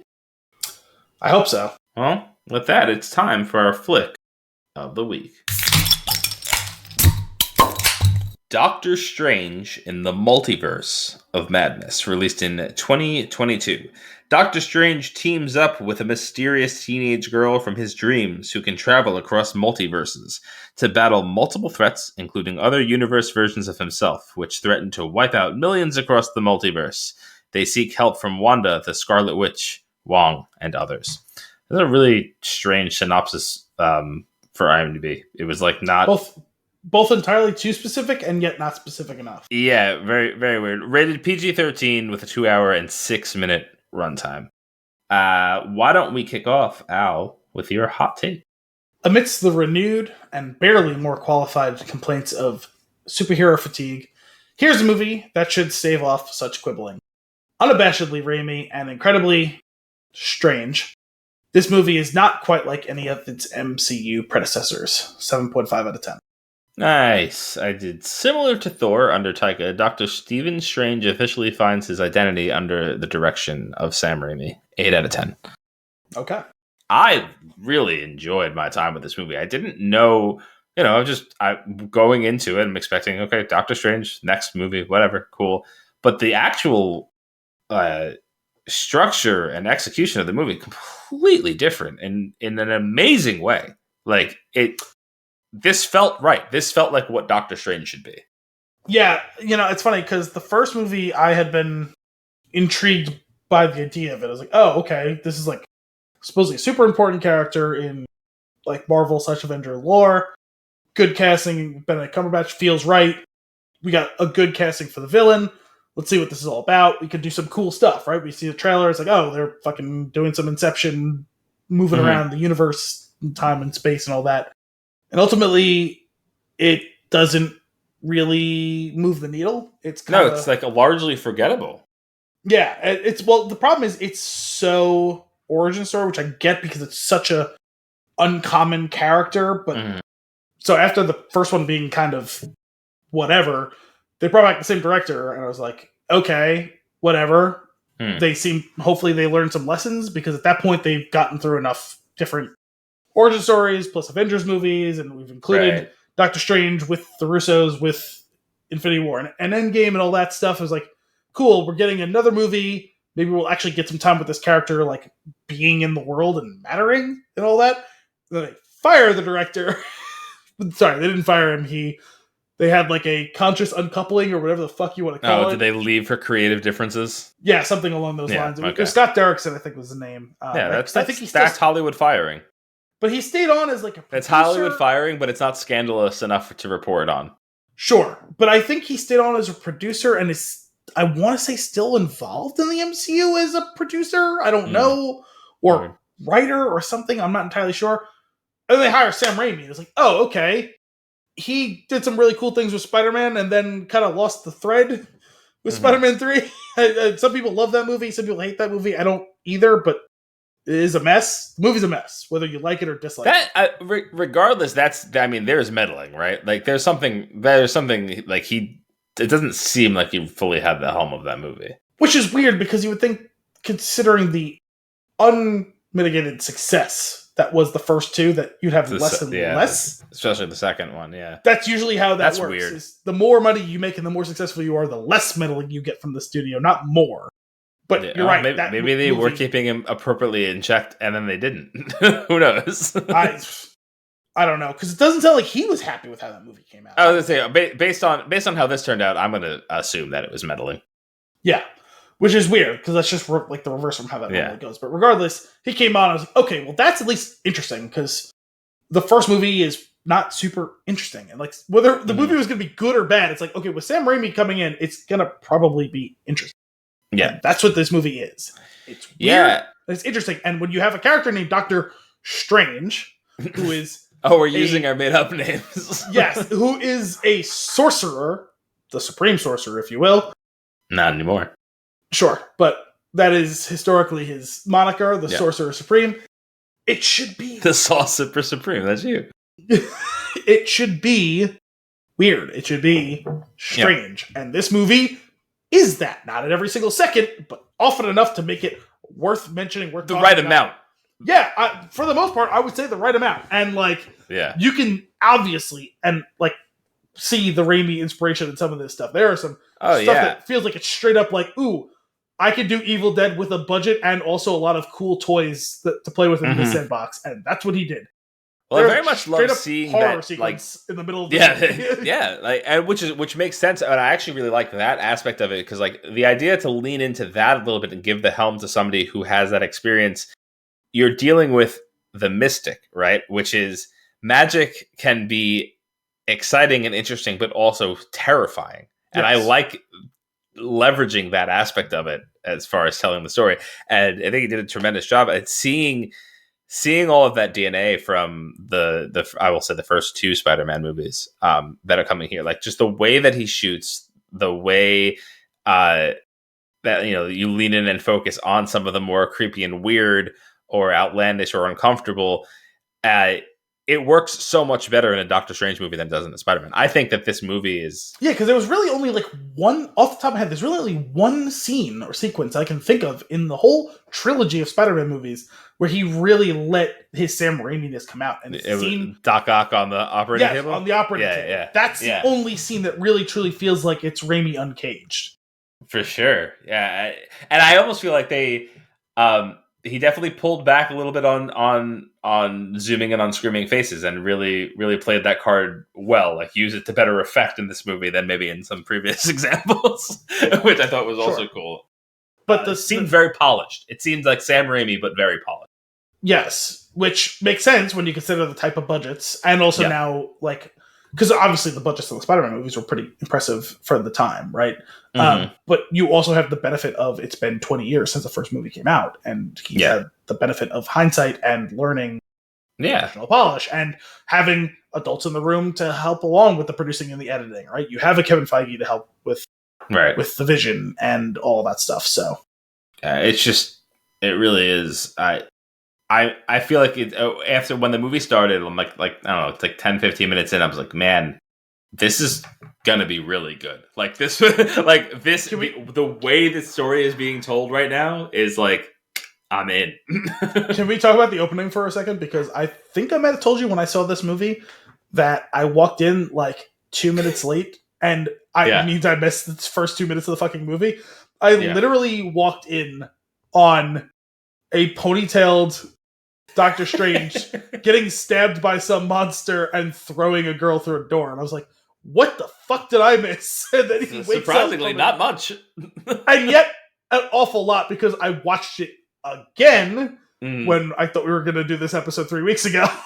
Yeah. And I was like, oh, I both didn't really miss a ton, and yet also the whole thing with the... like a crucial aspect of it, yeah. Well, the fact that they named the Book of Vishanti right there, as well as named...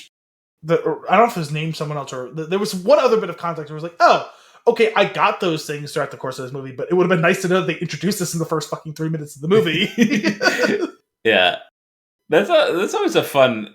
It's fun because like that's a storytelling mechanic that I've seen done time and time again, where you start the movie off like almost in the middle or at the end, and then rewind and then play up to that point and then cap it. But like it did that in a weird disjointed way with the story, like because it was a dream in a different universe, and like they managed to do that mechanic, but just in a new, fresh way, and I really liked that. Yeah, I thought that was cool. Okay, Wanda. Mm-hmm. Let's talk about Wanda for a minute. I absolutely cannot stand Wanda.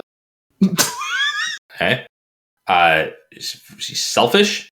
It's absurd to me that character is this far gone. And then I was like, oh, okay. Are they just not leaning into enough how corrupt she is really become because of the Darkhold? What do you mean? Like, she's not... Like, it's not just her doing this, right? It's like, I feel like there's this impulse to want to do the thing that she's doing that becomes this, I don't know, crazy plan that is like this unstoppable train moving forward because she's corrupted by the tool that she's using. So what I think the failing of this was... So there's a couple things. I'm going to go back even further, actually.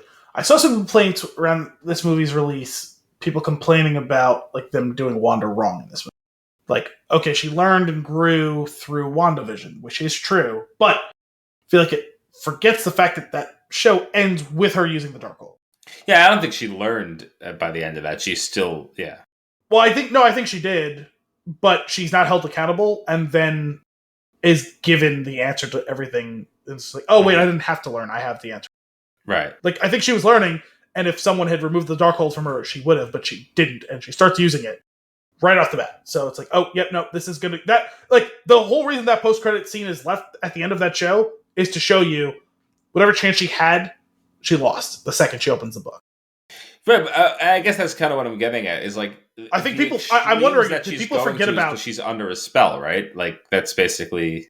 I guess so. So, yeah, but my point is I saw that specific complaint lobbied around like a bunch. It's like, I get what you're saying from the run of the show, but did you not watch, or did you forget like the post-credit scene? She opens the book, so you know right off the bat she's gonna give it. You know what's gonna happen. No. This movie didn't cause a problem. The end of that show already tipped off. She's gone. I'm gonna disagree with you a little bit. We know that she's not done doing what she's doing. That's how the end of the show lands for me. Like, because she found this other way of approaching to get what she wants. We're saying the same thing. But no, what I'm not getting though is the extremes that she's about to go to. Okay, no, separate issue. Okay. That's all fine. Makes sense that she's still going to go for it. Cool. Yes. But what I was caught up with the entire movie is the extremes that like the idea that like will destroy an entire universe. I can tell you the failing. The problem was they said all of the things, but they didn't stitch them together. Yeah. She's still in that grieving and found a way to get what she wanted, which is going to circumvent her actually healing. She used the Darkhold. We know that's the thing. Right. The connection point of, like, they gave us the dictionary definition of what the Scarlet Witch is, but they didn't explain to us how the Scarlet Witch connects Wanda and the Darkhold. That's the fail. That is the specific thing that they failed. I didn't really realize it. That was the issue watching it the first time. When I watched it the second time, I realized, okay, they said all of the things, but they didn't give us the connective tissue to make it feel fully actualized. But what does the Scarlet Witch want? What's my point is, we understand what Wanda wants. And we understand what the Darkhold is, and that the price that it pays is it corrupts you, right? It's the black magic, it's the thing, like, you know, like it's like the Little Mermaid, like signing the contract with Ursula, right? Like you pay the price greater than what you're willing to get, right? Mm-hmm. Or you're gonna sell your soul to do this thing, right? It's the contract with the devil. It's the contract that Captain Jack Sparrow made with Davy Jones. Like it's all those things. We've seen that a million different times. It's the deal with the devil. But how the deal with the devil that Wanda made actualizes as the Scarlet Witch, they never cemented what that is exactly. They just had a line in the movie where Wong says there's a prophecy that says that the Scarlet Witch is going to become all powerful and either control the world or destroy it. But they didn't explain how Wanda reading the Darkhold manifests the Scarlet Witch. They never explained that. And if you want to make some leaps, you can go with, okay, the Scarlet Witch wants America's powers so that she can easily move between multiverses and conquer them. Great, right? And then leverages Wanda's desires as the tool and vehicle to get what she wants. If that's the case, cool. But actually, that's not really. I think I have even like building on what you're saying. I have even like a better way that you could do it in a way that like it requires like one additional sentence of exposition. And what Wong is trying to explain all of that, all he has to say is something along the lines of the Scarlet Witch is this all-powerful magical entity that was trapped within the confines of the Darkhold. And when someone uses a spell from the Darkhold, it'll free that spirit to possess the person. Mm-hmm. Because then it's like, oh, she uses the Darkhold, then gives her spirit up to the Scarlet Witch. And this evil entity just wants to take control of the multiverse, right? Boom, done. Sure. But they didn't do that. They didn't do that, and then at the end, it's almost like the Scarlet Witch is just like some coincidental thing to what's going on. Right. Like either you have to do some version of what you or I just said, or just get rid of the Scarlet Witch thing entirely, and it's just like Wanda Maximoff wants this thing. She sold her soul to the magical devil of the Darkhold and lost her way in the path. Like introducing the Scarlet Witch thing on top of that and not cementing what that actually means or who that actually is, if it is even a who, makes it a little bit clunky. And like we're kind of getting caught up in nitpicking on a little thing that ultimately doesn't really matter. But my point is, like, why introduce it if it's not going to matter? Yeah. The reason why, because the movie still works even with that. You need your clunky villain to have motivation, right? And her motivation, while I understand it, doesn't seem like she would go to the lengths that she went through. Well, it does if you sold your soul. If maybe then, right? But that leans more into what we were talking about of like, okay, the possession, like the actual reason being is the going through that is what the Scarlet Witch actually wants, and she's using this thing and amplifying it so that it becomes like the reason why Wanda goes for it. But that whole piece of it is clunky, and even so, I still very much enjoy the movie. But I do think if you solve that though, if you solve that, I do think this goes to a 9 or 10 territory. My issues with it aren't even like involving with that, because it ultimately doesn't matter, right? You could just ignore. As the viewer, you could just ignore the Scarlet Witch thing in the movie. It's still the same movie.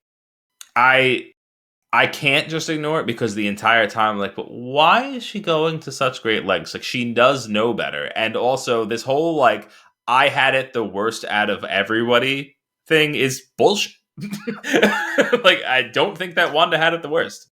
No, I mean, she probably does.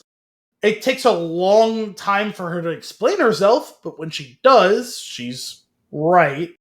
Because, like, Doctor Strange says something along the lines of, it was really tough knowing the sacrifice and how much it was going to hurt everyone. And she's like, no, I killed my husband.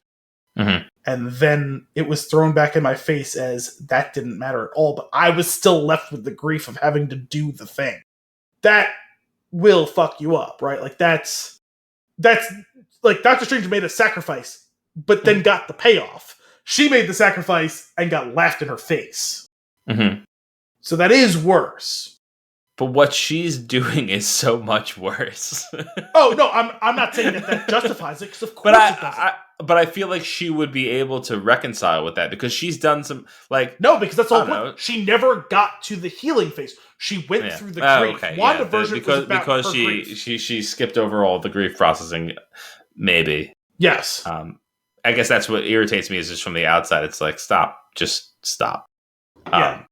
That's why I feel like it does need a little bit more of a, like, I like the concept of like, okay, this strong entity is gonna really manipulate those feelings to use her as a vessel to do the thing. That I think is really cool and compelling and makes the villain interesting because it's a 2-part villain, and it's obvious, but they didn't make it that. Well, clear. like I said, I think either more or less. They did the worst possible thing where like they introduced. I say more because less would have annoyed me more. But I think it would have. Well, it would have been Spartan. It would have been functional. If it's just she used the book and the book corrupts you, it's like okay, fine. Or there's this. Oh, I see what you mean. I thought when you say less, I thought you meant even like kind of skip the part of it actually manipulating you. But no, just the point of like why introduce the Scarlet Witch thing if you're not going to. Sure, yeah. Expand upon that being an entity, I guess. Also, does the Scarlet Witch actually look like her? Like there's a whole stone statue. It does seem to weirdly have her dimensions and all, right? But I guess when it comes to prophecy, right, she fits the prophecy. Sure. Which again, unnecessarily convoluted. Like it doesn't change the movie. It just makes it unnecessarily convoluted. Yeah, it's weird. It's just like there's also like this strange disconnect with the end of like, okay, showing the kids being scared of her because that's not their mom, and like, okay, now she finally gets it, and that's enough that she's able to break out of it and destroy the Darkhold temple thing. Well, I think it was one of those situations where someone can tell you. She have to see it. I think that was her rock bottom, right? Like, it's like, I think it kind of ended up being kind of a loose allegory for something like addiction, right? Where someone can tell you, you have an issue with drinking. No, I don't. Yes, you do. No, I don't. But then when you see how it affects the people you love, you're not told when you're shown, it's like, oh, fuck. Right? But I guess... Because, like Dr. Strange said, you're going to leave these people without their mother. No, I'm going to be their mother. It's like, and you don't see a problem with how that is going to... She's like, no, she just hand-waved it. Like, no, I've got magic. Like, fuck off. And then she's like, here I am with my magic, kids. And they're like horrified. She goes, oh no. Yeah, but I guess what is it's the mechanics of the whole thing because either not enough was explained or whatever. Like that, it's what makes it clunky for me is that like, okay, now she sees it, so that emotional torment of realizing how bad it is was enough for her to be able to break free and destroy the Darkhold. Well, I guess it was well because she didn't just relinquish it, and I'm better now. She finally paid the price. She finally was accountable to all of the things. Yeah, I guess. Although, to be fair, I still don't think her story is done being written. I don't buy that she... Oh, no. I don't either. She'll be back in some form. Maybe as a Thunderbolt, whatever the hell. Whatever they're called. Let's talk about one of the most important characters. That's Pizza Papa. And Pizza Papa gets paid. That was great. That was such nonsense, silly time in this very serious moment, and I loved every second of it. You want to talk about random world building stuff? Let's focus on Pizza Papa for a second, because I actually think he was like the ultimate version of stupid little lore building and storytelling. Because she says to him, he goes, "Where'd you get that?" And she goes, "Oh, I just got it from over there." He goes, "How'd you pay for it?" She goes, "You don't have to most worlds." And then Pizza Papa starts yelling at them, and she goes, "Oh, I guess this is one of the worlds you do have to pay." And he goes, "You two are takers." And I was like, "Yeah, oh, okay. That's lore. That's world building. I don't need any more information, but it's cool that they have this phrase for this thing in this world, and you immediately know what that means, even though we don't call people that, like, we call them thieves, I guess, right? Yeah. Like, you don't call people who just take things takers. But it also, so there's two edges, right? Because I really liked it. I don't need any more information. If you want to give me more information, that could be cool. It might end up being unnecessarily expository, but it could be cool. But I don't need it. That's enough to show me this world is slightly different, but yet we still have a common language where I can understand how we got to that point. I thought that was just such a cool little microcosm for what that's all about. But separate from that, it reminded me of Cinephobe, because in that show they have really reveled in the whole thing that we joke about all the time, the Family Guy joke of someone saying the name of a movie in the movie. He said it, and they revel in that as well on the show. And they did the movie Takers with Idris Elba and Hayden Christensen. And whenever someone says the thing in a movie, they'll play that as well, because there's a line in the movie where did you ever see it? I never saw it. No, I've never seen it. I remember the movie coming out. I never saw it. I was like, that looks stupid. From what I understand, it was. But there's a line where Idris Elba's like monologuing to the crew, and he just says to them, "We're takers, gents." And they play it all the time on the show whenever someone does the stupid, That's great. I'm a Family Guy. It's a clear presentation to our society. Whenever they do that sort of thing, they play it. We're takers, gents. And when he said, "You guys are takers," it reminded me of that stupid drop that they do all the time in the show. Also, I appreciate that pizza is in the form of balls. That, and it's maybe one of the darkest things that happens in this movie is that Doctor Strange puts a spell on him where he's going to beat himself up for 3 weeks. Yes. Seemed unnecessary. Yeah, that was ridiculous. I do like that they pulled that back in the post-credit scene. Also, I was a little bit creeped out by the pizza balls, the form that they took, because if you just said to me, pizza is in the form of balls, I'm assuming it's like mini calzones. Right. Not like Pizza the Hut. Yeah, it was like Pizza the Hut munchkins. Yeah, it was uncomfortable. It was weird. Anyway, moving on. I liked the way that we did some backstory stuff for America, like via that that memory tool that you could stand on and they remember for you. I thought that was cool.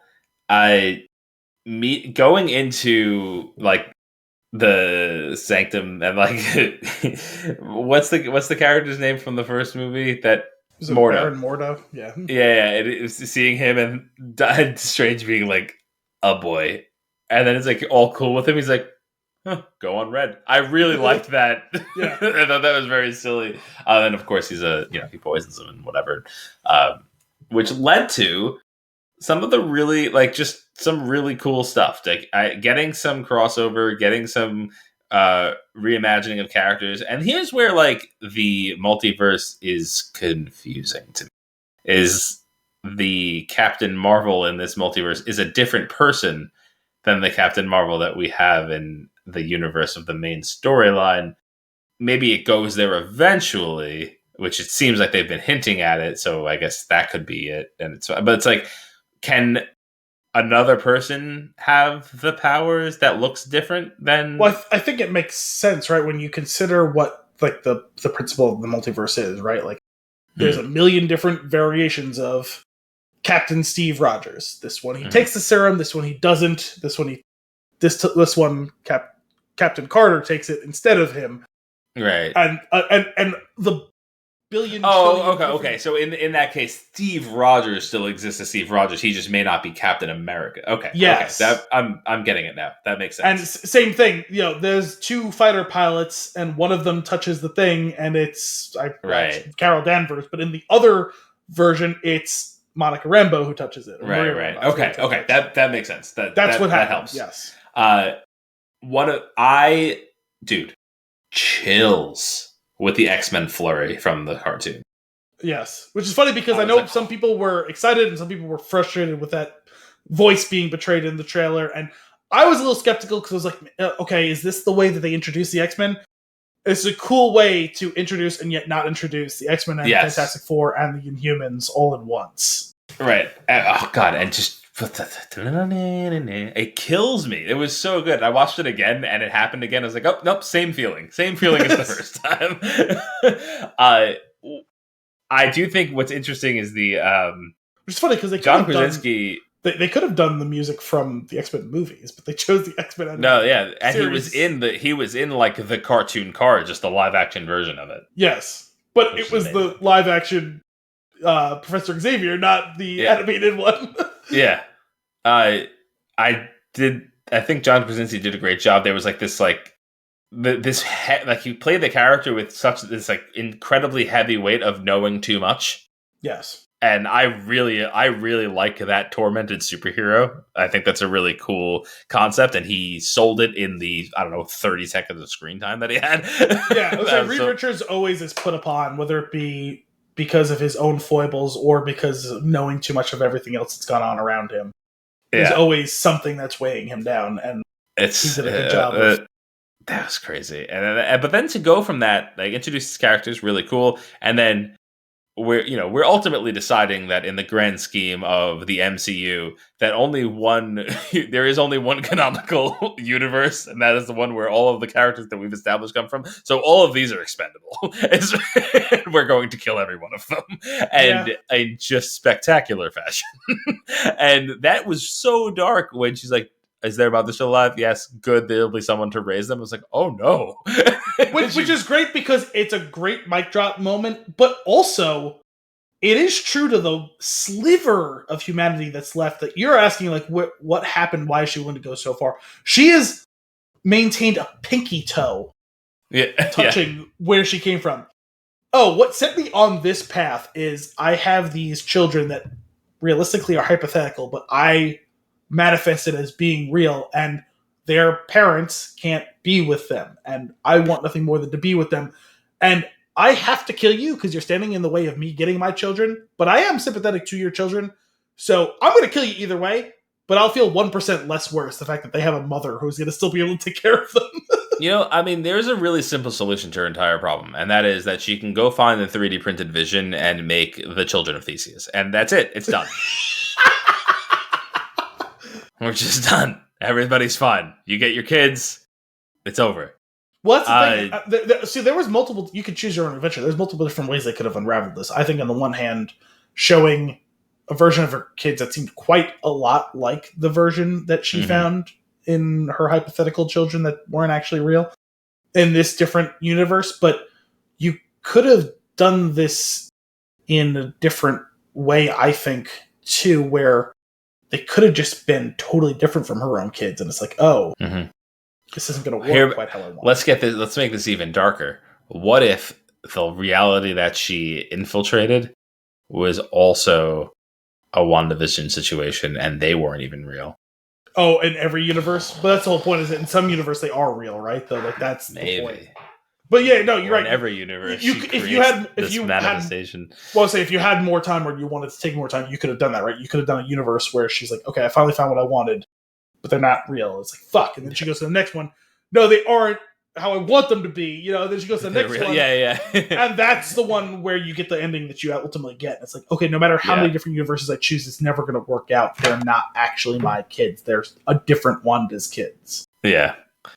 Also, like, talking about the different versions of the multiverse, I just remembered a joke I saw several weeks ago where there's a joke, I think it's the first time we see the kids, where they're talking about playing a video game, and it was a baseball video game, and they were both talking about how I think it was the 2003 Detroit Tigers are the best team ever, and that's funny because in real life, historically, it's one of the worst teams ever. So in this version of the multiverse, they went from being one of the worst teams ever to being one of the best teams ever. I think that was what I read more or less.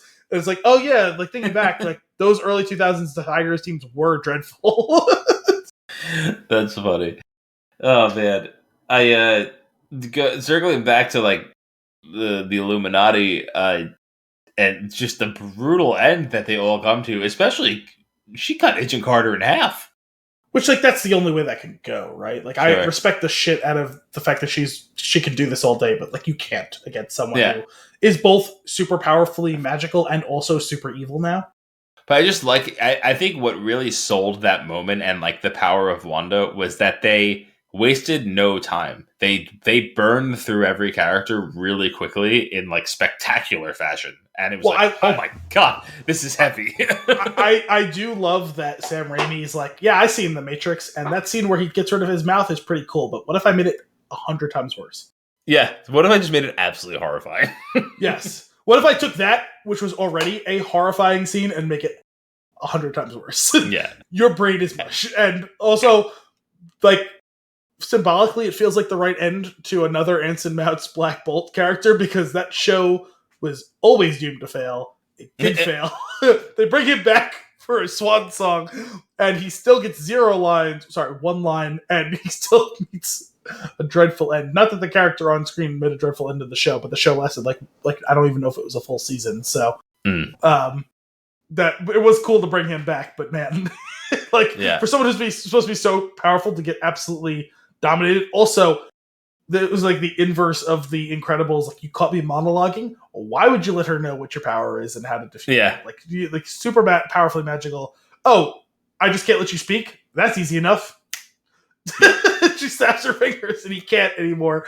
She just shredded up. Ribbons. Reed Richards. Cut him to ribbons. Literally. Ribbons. Like you said, Captain Carter gets sliced in half. But I appreciated that Captain Marvel actually held her own. Although I will she got say, crushed by a statue. That still feels like that shouldn't kill her. Yeah, I was confused by that too. But then Professor X just straight up gets his imaginary neck snapped, which, I guess Nightmare on Elm Street style matters. I was going to say, again, horrifying seeing the way it's done with like that cloud of red smoke and like the stop motion stuff. I know you don't usually love that sort of thing, but I thought it was very effective. It's okay. It's semi-fitting because I feel like it was invented for the purpose of a witch, and they used it sparingly enough that it worked for me. But yeah, in that middle section of the movie, it straight up turns into an 80s style slasher. Which is like 80s style slasher with a dash of Terminator, and that's cool because that is legitimately thrilling. Yep, that was good. Her covered in, I don't know, Ultron oil and limping through as the unstoppable horror for it was just great. There's a perfect word that you only use it for that sort of thing. She shambled after them. She was a shambling eldritch horror. Speaking of shambling, they're shooting The Walking Dead near me, and it's some spin-off series. And they feel it's the news headline was Route 35 closed due to zombies.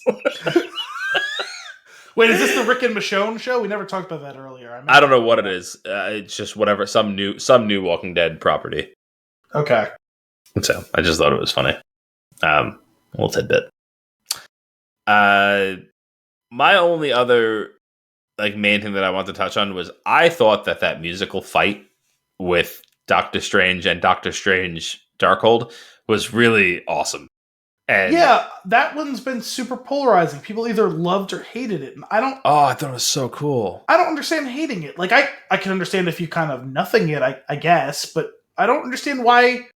Well, what's the? I don't know what's the dislike. I just thought that was amazing. That it was corny or whatever, and it's no, again, back to my point in my hot take at the beginning. So many people complain about, all these superhero movies are the same thing. Where have you seen people fight with the power of music before in the MCU? Yeah, it is absurd. It is something I legitimately laughed when I was watching it. But in a good way. I didn't laugh at it. I laughed with it. I was like, that's totally out of left field. Why not? That's kind of cool.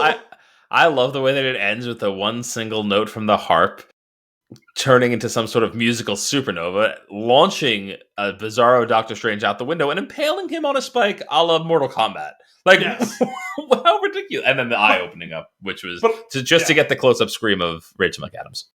Which I'm glad that they finally gave her an opportunity to do something in this movie. At first I was they got her for the wedding scene, and that's kind of fun, and she gets to throw a couple of jabs at her, and it's deeply underutilized character in the first one, and I get why they moved away from her, and I understand why she wouldn't. But then she's in this movie a decent amount, and she gets to play a couple of different versions of her own character.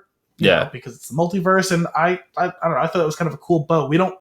She doesn't likely return in any way, shape, or form beyond this movie, and she doesn't have to. I think it would be weird to have her return anymore, but I thought it put a nice bow on what could have been. Yeah, I agree. I will say, you mentioned she's played a couple versions of herself. I've always liked Benedict Cumberbatch. I think he's a great actor. This, I feel like this really blew me away. The ability to play the same character with just very slight differences, but making that character somebody entirely different by just tweaking one aspect of, but playing them all like really well. And I was blown. Like it was like they're just subtle differences that completely change everything. And I mean, he's a really good actor. I was super impressed by it for this character. Yeah, he is Doctor Strange. Yeah, yeah. That's so cool. I also love his relationship with Wong. Yeah, and that he finally bows to him at the end. They are a perfect odd couple pairing. Yeah. It's funny because like they're not even frenemies. Like, and it's not even a love-hate relationship. It's very much like an older brother, younger brother type of thing, where like one of them needles the other one, and the other one gets a jab back occasionally, but you still kind of know it's mostly going one way or the other, and the guys kind of put upon, but like they still trust and love each other and have each other's back. I don't know. The two of them kind of make me grin, just their reactions together.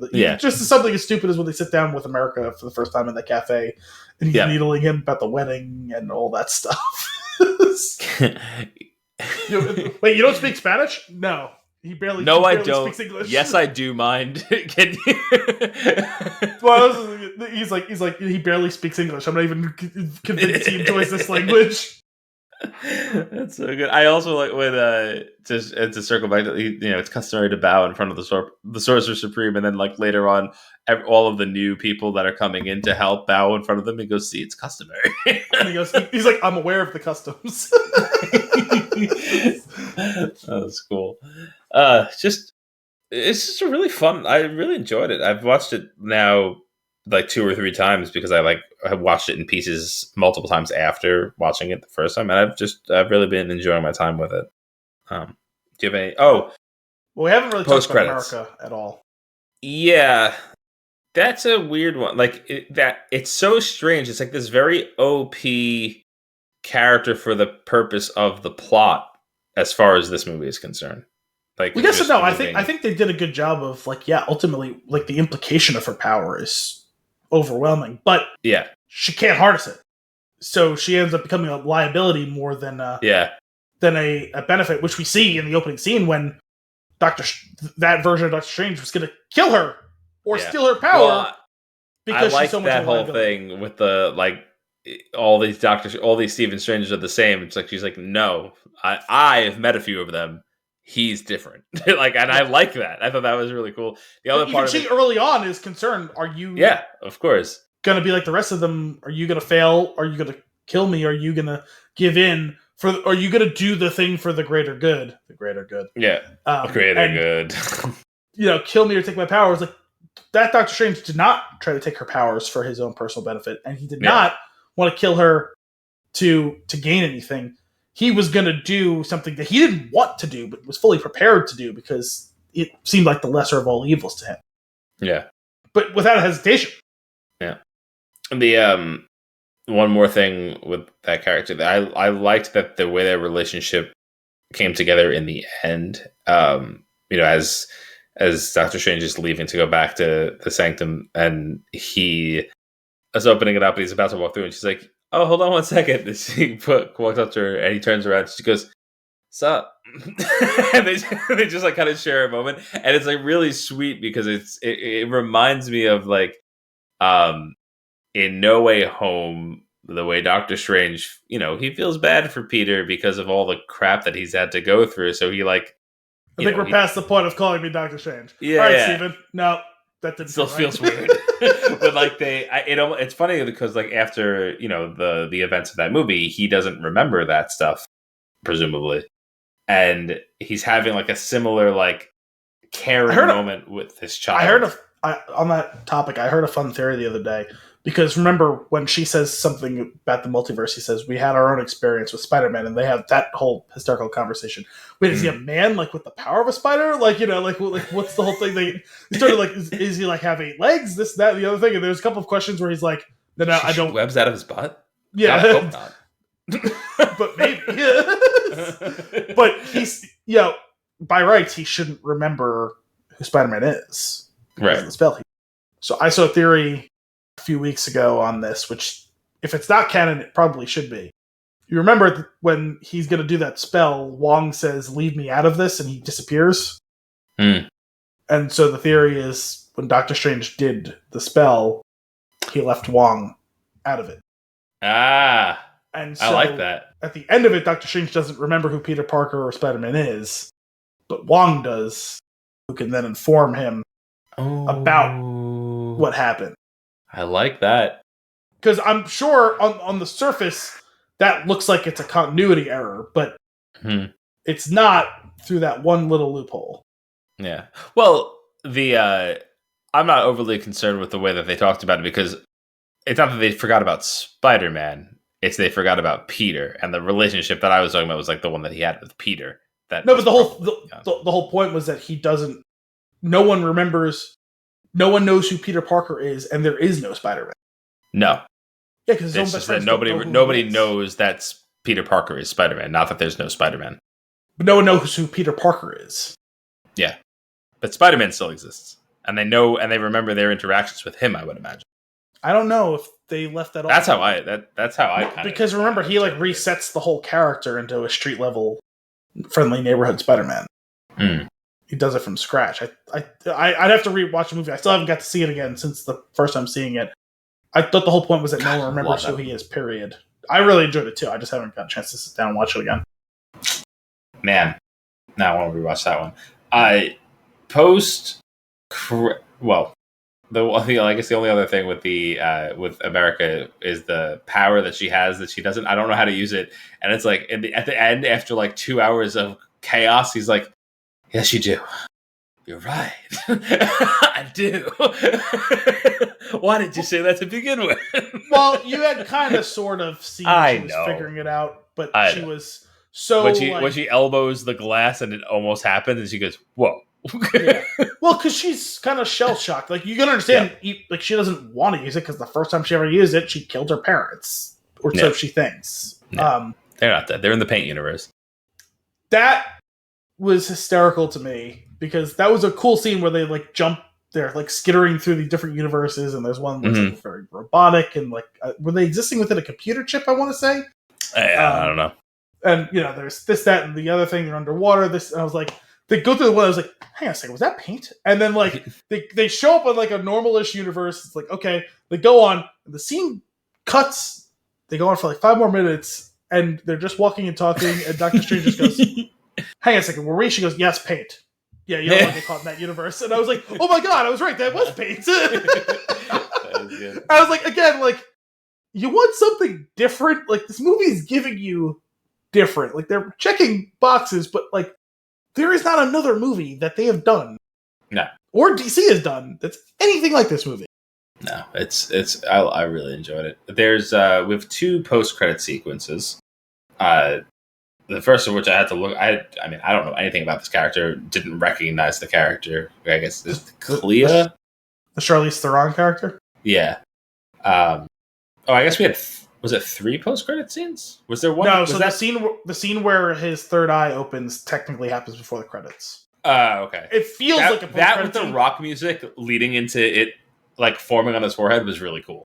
Oh yeah, by the way, I meant to ask you about that. I forgot about it. Thank you for reminding me. There was a handful of times in this that they used some very pointy guitar, and it seems like you were okay with it in this one. You just didn't like it in Wonder Woman.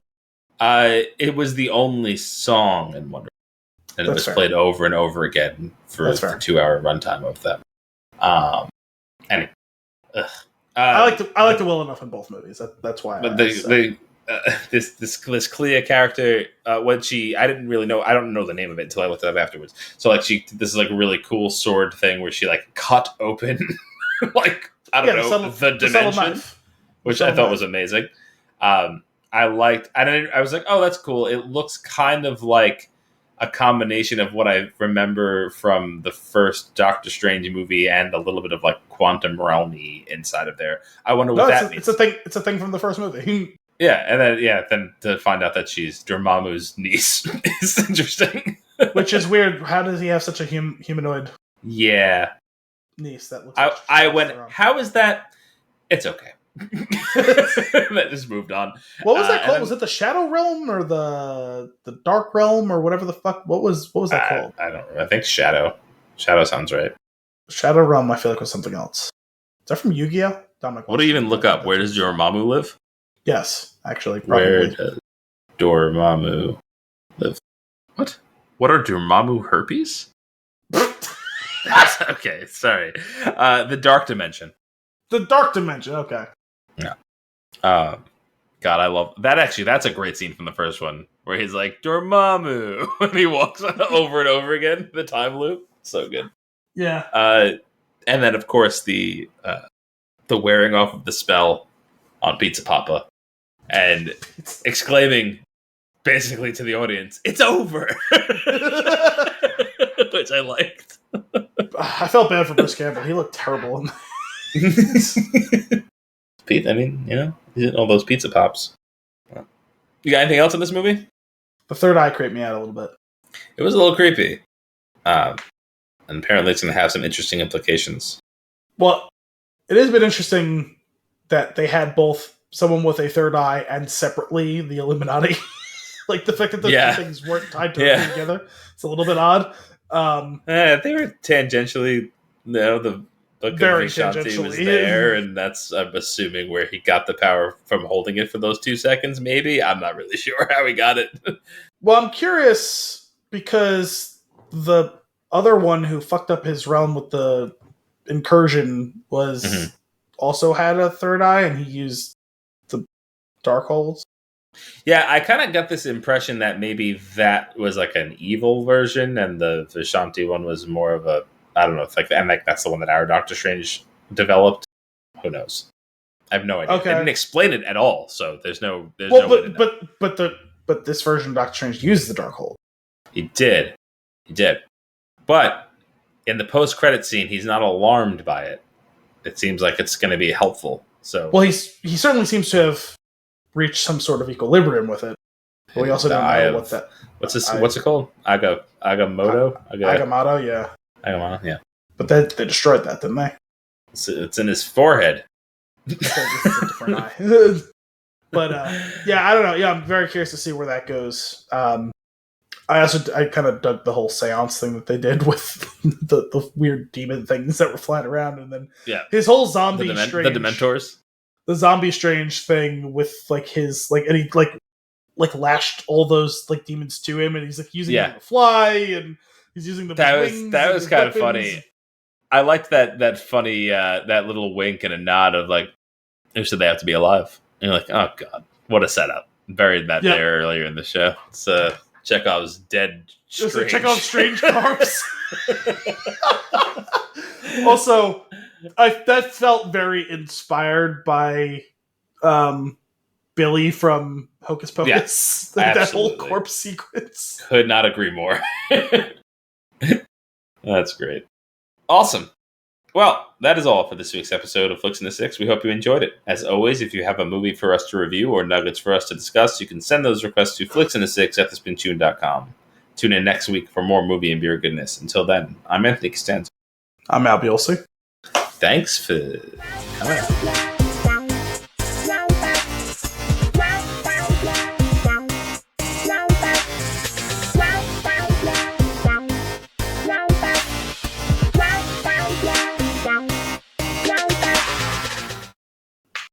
So, we're a handful of episodes into the final episodes of Better Call Saul. How many have you seen? Are you up to date? Yes, I saw this week. That's 4 then, right? Or 3? That's remaining? No, that we saw. I don't remember how many I watched. There's 3 remaining. The last episode I can't remember if I watched 3 or 4 episodes. The last episode is the All Gene episode. Okay, yeah. That was, okay. So that's that I think was the...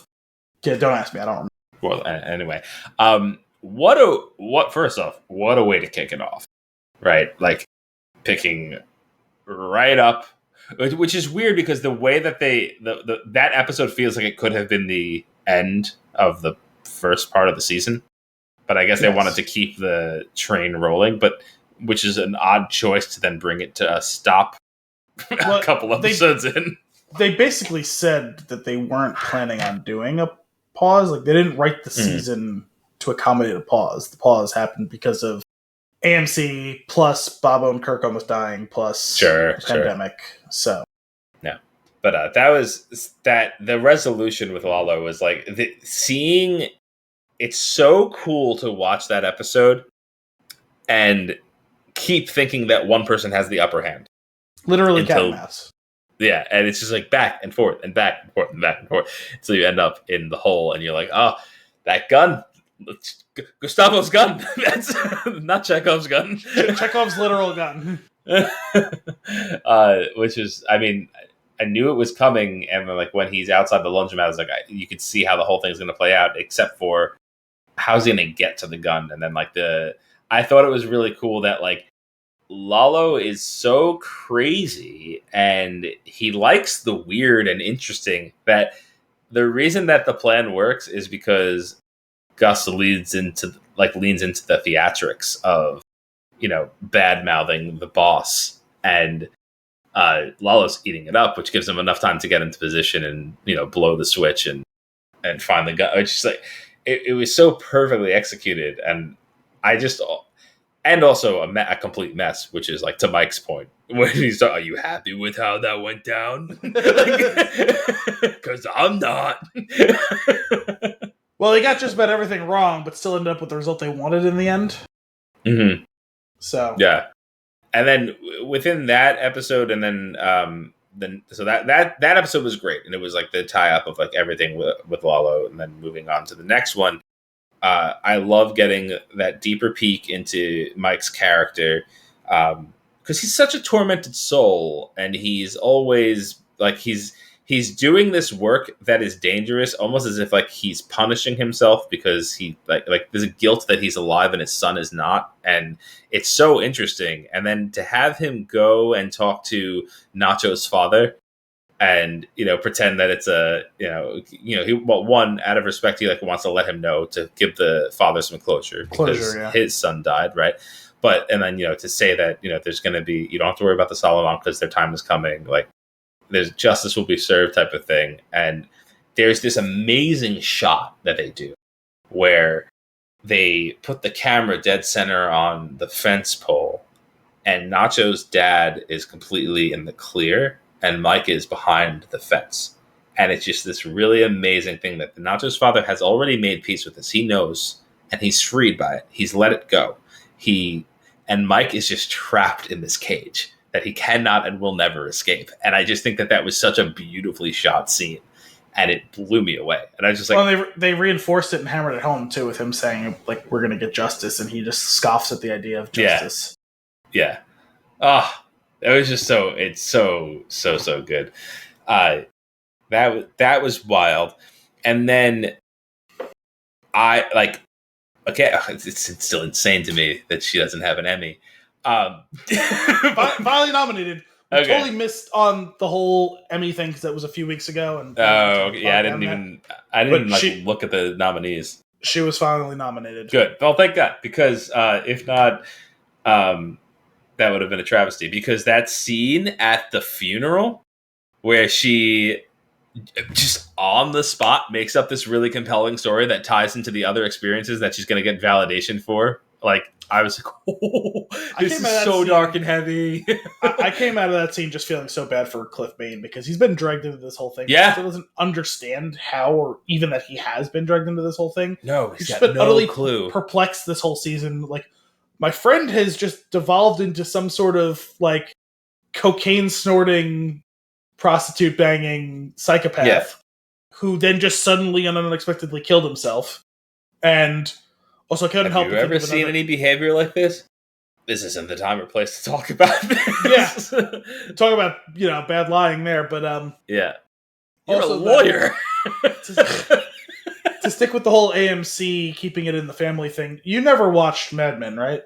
No.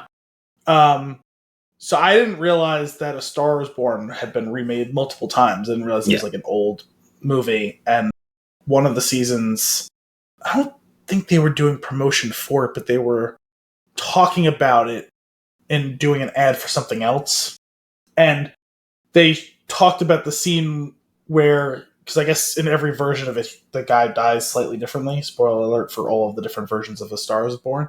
And one of them, he just walks into the ocean, and the staging of that scene perfectly mirrored the staging from that old version of A Star Is Born, which I thought was cool, because I never saw the movie, but I only know it through Mad Men, and both of them being on AMC. It felt kind of like intentional that should all be kind of like referential of each other. I don't know. Maybe I'm reading into it too much, but it just as soon as I saw it, it reminded me of that scene from Mad Men, which is funny because it's referencing a scene from something else entirely that's famous, if not more so.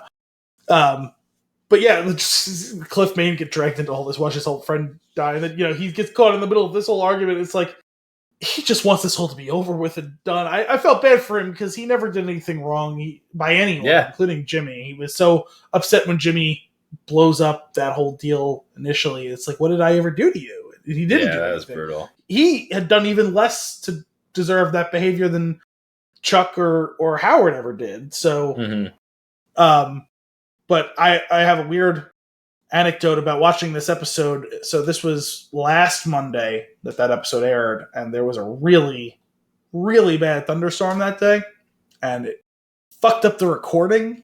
No. And so the show cut from 70% of the way through them trying to convince Howard's ex/widow, and it picked up 30 seconds from the end of their breakup. Oh my God. And I was like, you have got to be fucking kidding me. I just missed the most important scene in the whole goddamn show. Yeah. I was so mad. So I didn't even get to watch. I missed the court scene entirely. So I got the gist of what the breakup was all about. Yeah. But I didn't even understand the whole thing about her relinquishing her you had no idea what was going on. I was so confused by that scene. And that scene is so good, too, where she's just, care to explain why? No, Your Honor. Personal reasons? Health reasons? No, Your Honor. Would you like to discuss this in my chambers? I appreciate the concern, but no, Your Honor. And then the pushing and pushing and pushing, because I'm no longer an attorney. It was a painful scene to watch. Yeah. Painful to watch her lose everything. Yeah. But by choice, she's the only person who isn't forced to give up something that they want or care about or love. Everyone else has something taken away from them by force in this show and in the other show. Yeah. Whether it be by getting arrested, getting killed, getting sent into exile to save their skin, imprisoned by meth heads. Yeah.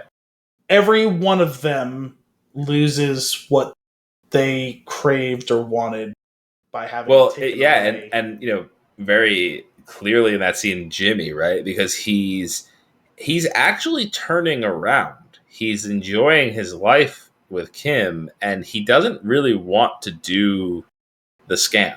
He kind of just wants to live. And this sends him, the way that they do it quickly, where okay, now the next scene is Jimmy waking up on the spinning bed in his golden house with all this all the stuff around him. It's he fully becomes Saul. Jimmy is dead.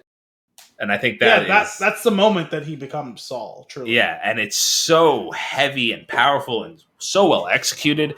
And they're really just tremendous with this show. It's also cemented my to-date best prediction of all of it, that it was about her breaking bad, but she's just the only one who's able to see it and avoid it, right? Because that's what that admission is, right? She goes, I was afraid we were going to break up. I was afraid we were going to give up on the scam because I was having too much fun. And you could see the self-loathing in because I was having too much fun. And it's when you total it up, we're poison. So that was interesting. It was compelling. It was really, really strong stuff. And it ended up being a bit of a twist. We had to figure it was coming to an end, something like that, if it wasn't going to end in her death. And obviously with Lalo dying, we figured that her life was probably safe, short of her killing herself, maybe. Do you think that her story's over? No, God no. There's 3 more episodes left. Yeah. So I am still curious to see where it rolls. I still think So it's funny. So many people read the end of this past episode. We've been asking about it for a couple of seasons when we're going to finally get some closure on the Jean storyline. So many people are reading the end of that episode as the end of the Jean story. No, absolutely. I didn't get that at all, which is why I was really shocked. Like, I was reading the couple of companion pieces to this week's episode that Sepinwall wrote, the recap, and then he interviewed the person who, I forget, is the writer or the director of the episode. And he referenced, and I saw online too, afterwards I was looking into it, a lot of people think that's the end of the Jean storyline. I don't buy that. No, because that would be a really strange. I can't imagine that that's the end of his story. Yeah, it doesn't make sense. Well, sorry. Could it be? I would be okay if the rest of the 3 episodes are Jean. Yeah, I mean, to an extent, I kind of thought. So I thought we would get at least one more interstitial episode of between Better Call Saul and Breaking Bad, and then finish off with 2 or 3 episodes of just Jean. Yeah. Or split them up across those 2 storylines, you know what I mean? Like half and half, or 60-40 or 40-60, whatever.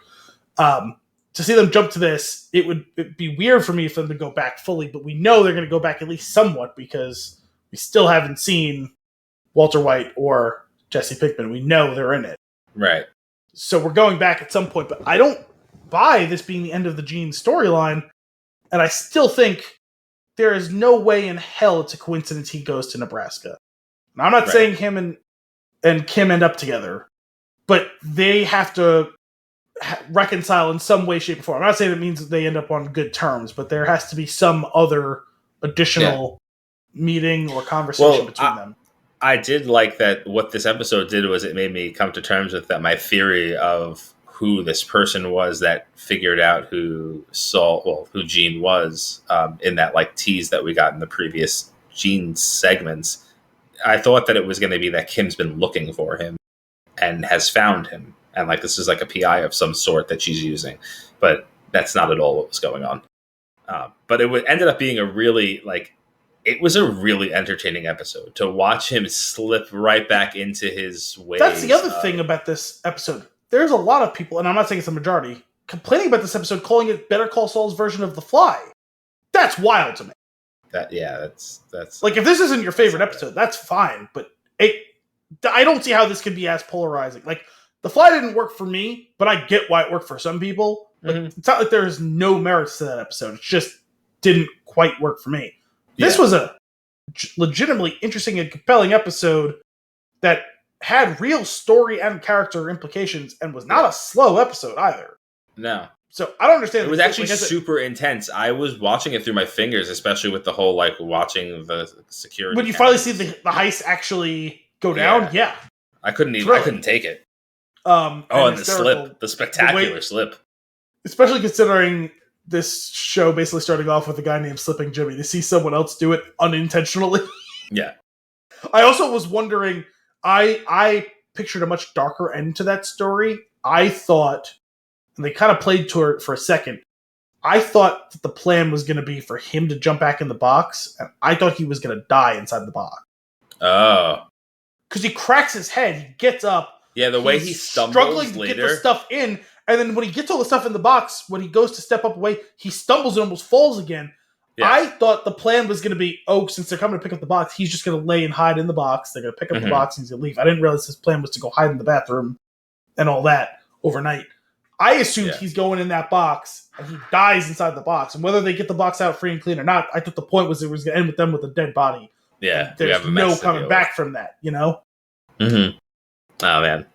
Yeah, that was wild. I'm eating this up. I'm so ready for the next episode. When it was over, I was like, nope, I need the next one.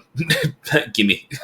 But man, it's wild. It's coming to an end. It's so funny because I was like watching it, man. Like I've forgotten more about the show at this point because it's been on for so long. Yeah, especially with such a long gap between like season 5 and 6, and there was a pretty long gap between season 4 and 5 too. Yeah. And you know, I had forgotten there was no Gene thing last season too. Like, so it's been years since we saw him. Like, I forgot the details of how he got discovered by the cab guy. It's been so long since I saw it because that was the first episode of that season. That's like 4 years ago now. Yeah. And they ended up recasting the guy too. I was gonna ask that. Like They did. It's not the same guy. Oh, all right. That's funny. The only other thing that I want to note on was after Gus goes and meets the boss and they get it all sorted out, where basically, he gets away with it, right? He gets away with killing Wallow, and he's going to continue on and build his lab. We get like this, I don't know, 7-minute sequence of Gus celebrating in the most low-key fashion of just enjoying some pleasures of life, and then putting a hard stop. It's like he has a timer on, and he's like, "Okay, I'm done enjoying now." It was the first time we ever saw him act like a human. Yeah. That we ever saw him be him, not the drug kingpin, not the facade he puts up as the polite Chicken businessman. This is the first time we saw Gus Fring, not Don Gustavo and not the Chicken Man. It's the first time we've seen just Gus Fring, a guy who is living in a world, right? Like, who's just being a person. Yeah. And very strange. I actually found that he's a terrible person. Yeah. But I actually found that scene to be kind of heartbreaking. Yeah. Like, even it really if is on so many levels. Like, even if things had gone right for him in the beginning, if he is... So, I mean, at this point, obviously, we have kind of soft confirmation that he is a gay man. We've kind of always known, but it was never officially confirmed. It could have been his friend or his brother or his boyfriend. It seemed obvious that the man that Don Hector kills is his husband, boyfriend, lover, however you want to phrase it. Doesn't matter. So we see confirmation of that in this. But if he hadn't been killed, and Gus goes on to be the best version of himself, he's still going to end up being a terrible person. Yeah. He's still going to be a drug kingpin who ultimately will probably have to kill people. Yep. So there's no version of his story that ends with him being a nice, happy, contented man. No. And yet it's the strength of the writing and the strength of the performance that he so imbued that character in that moment, like you said, that lasted for about 7 minutes with just regular human emotion there that almost wiped away 2 whole shows worth of hating this guy. I mean, loving the character for like enjoying him on the screen, but hating him as a person. Mm-hmm. And it was wiped away in a couple of minutes where I felt bad for him that he couldn't just enjoy this conversation with this man that he clearly likes. Yeah. Oh man, it was like. It kind of gave me like the willies, like that look that he puts on his face before he like. Yeah, when you watch him put the mask on. Tell him I was called away, and it's like 100, 100, 100. When he starts putting the chair back, very calculated, he's fully back in his mode. Yeah. And it's like, it really is an incredible performance. It's like some Manchurian Candidate stuff where someone snapped their fingers and he just turned into a different person. Mm-hmm. Oh man, that's so wild. I am super pumped for the next episodes. Yeah, I mean, it's that paradoxical thing where you desperately want to see what comes next, but you also don't want it to end. Yeah.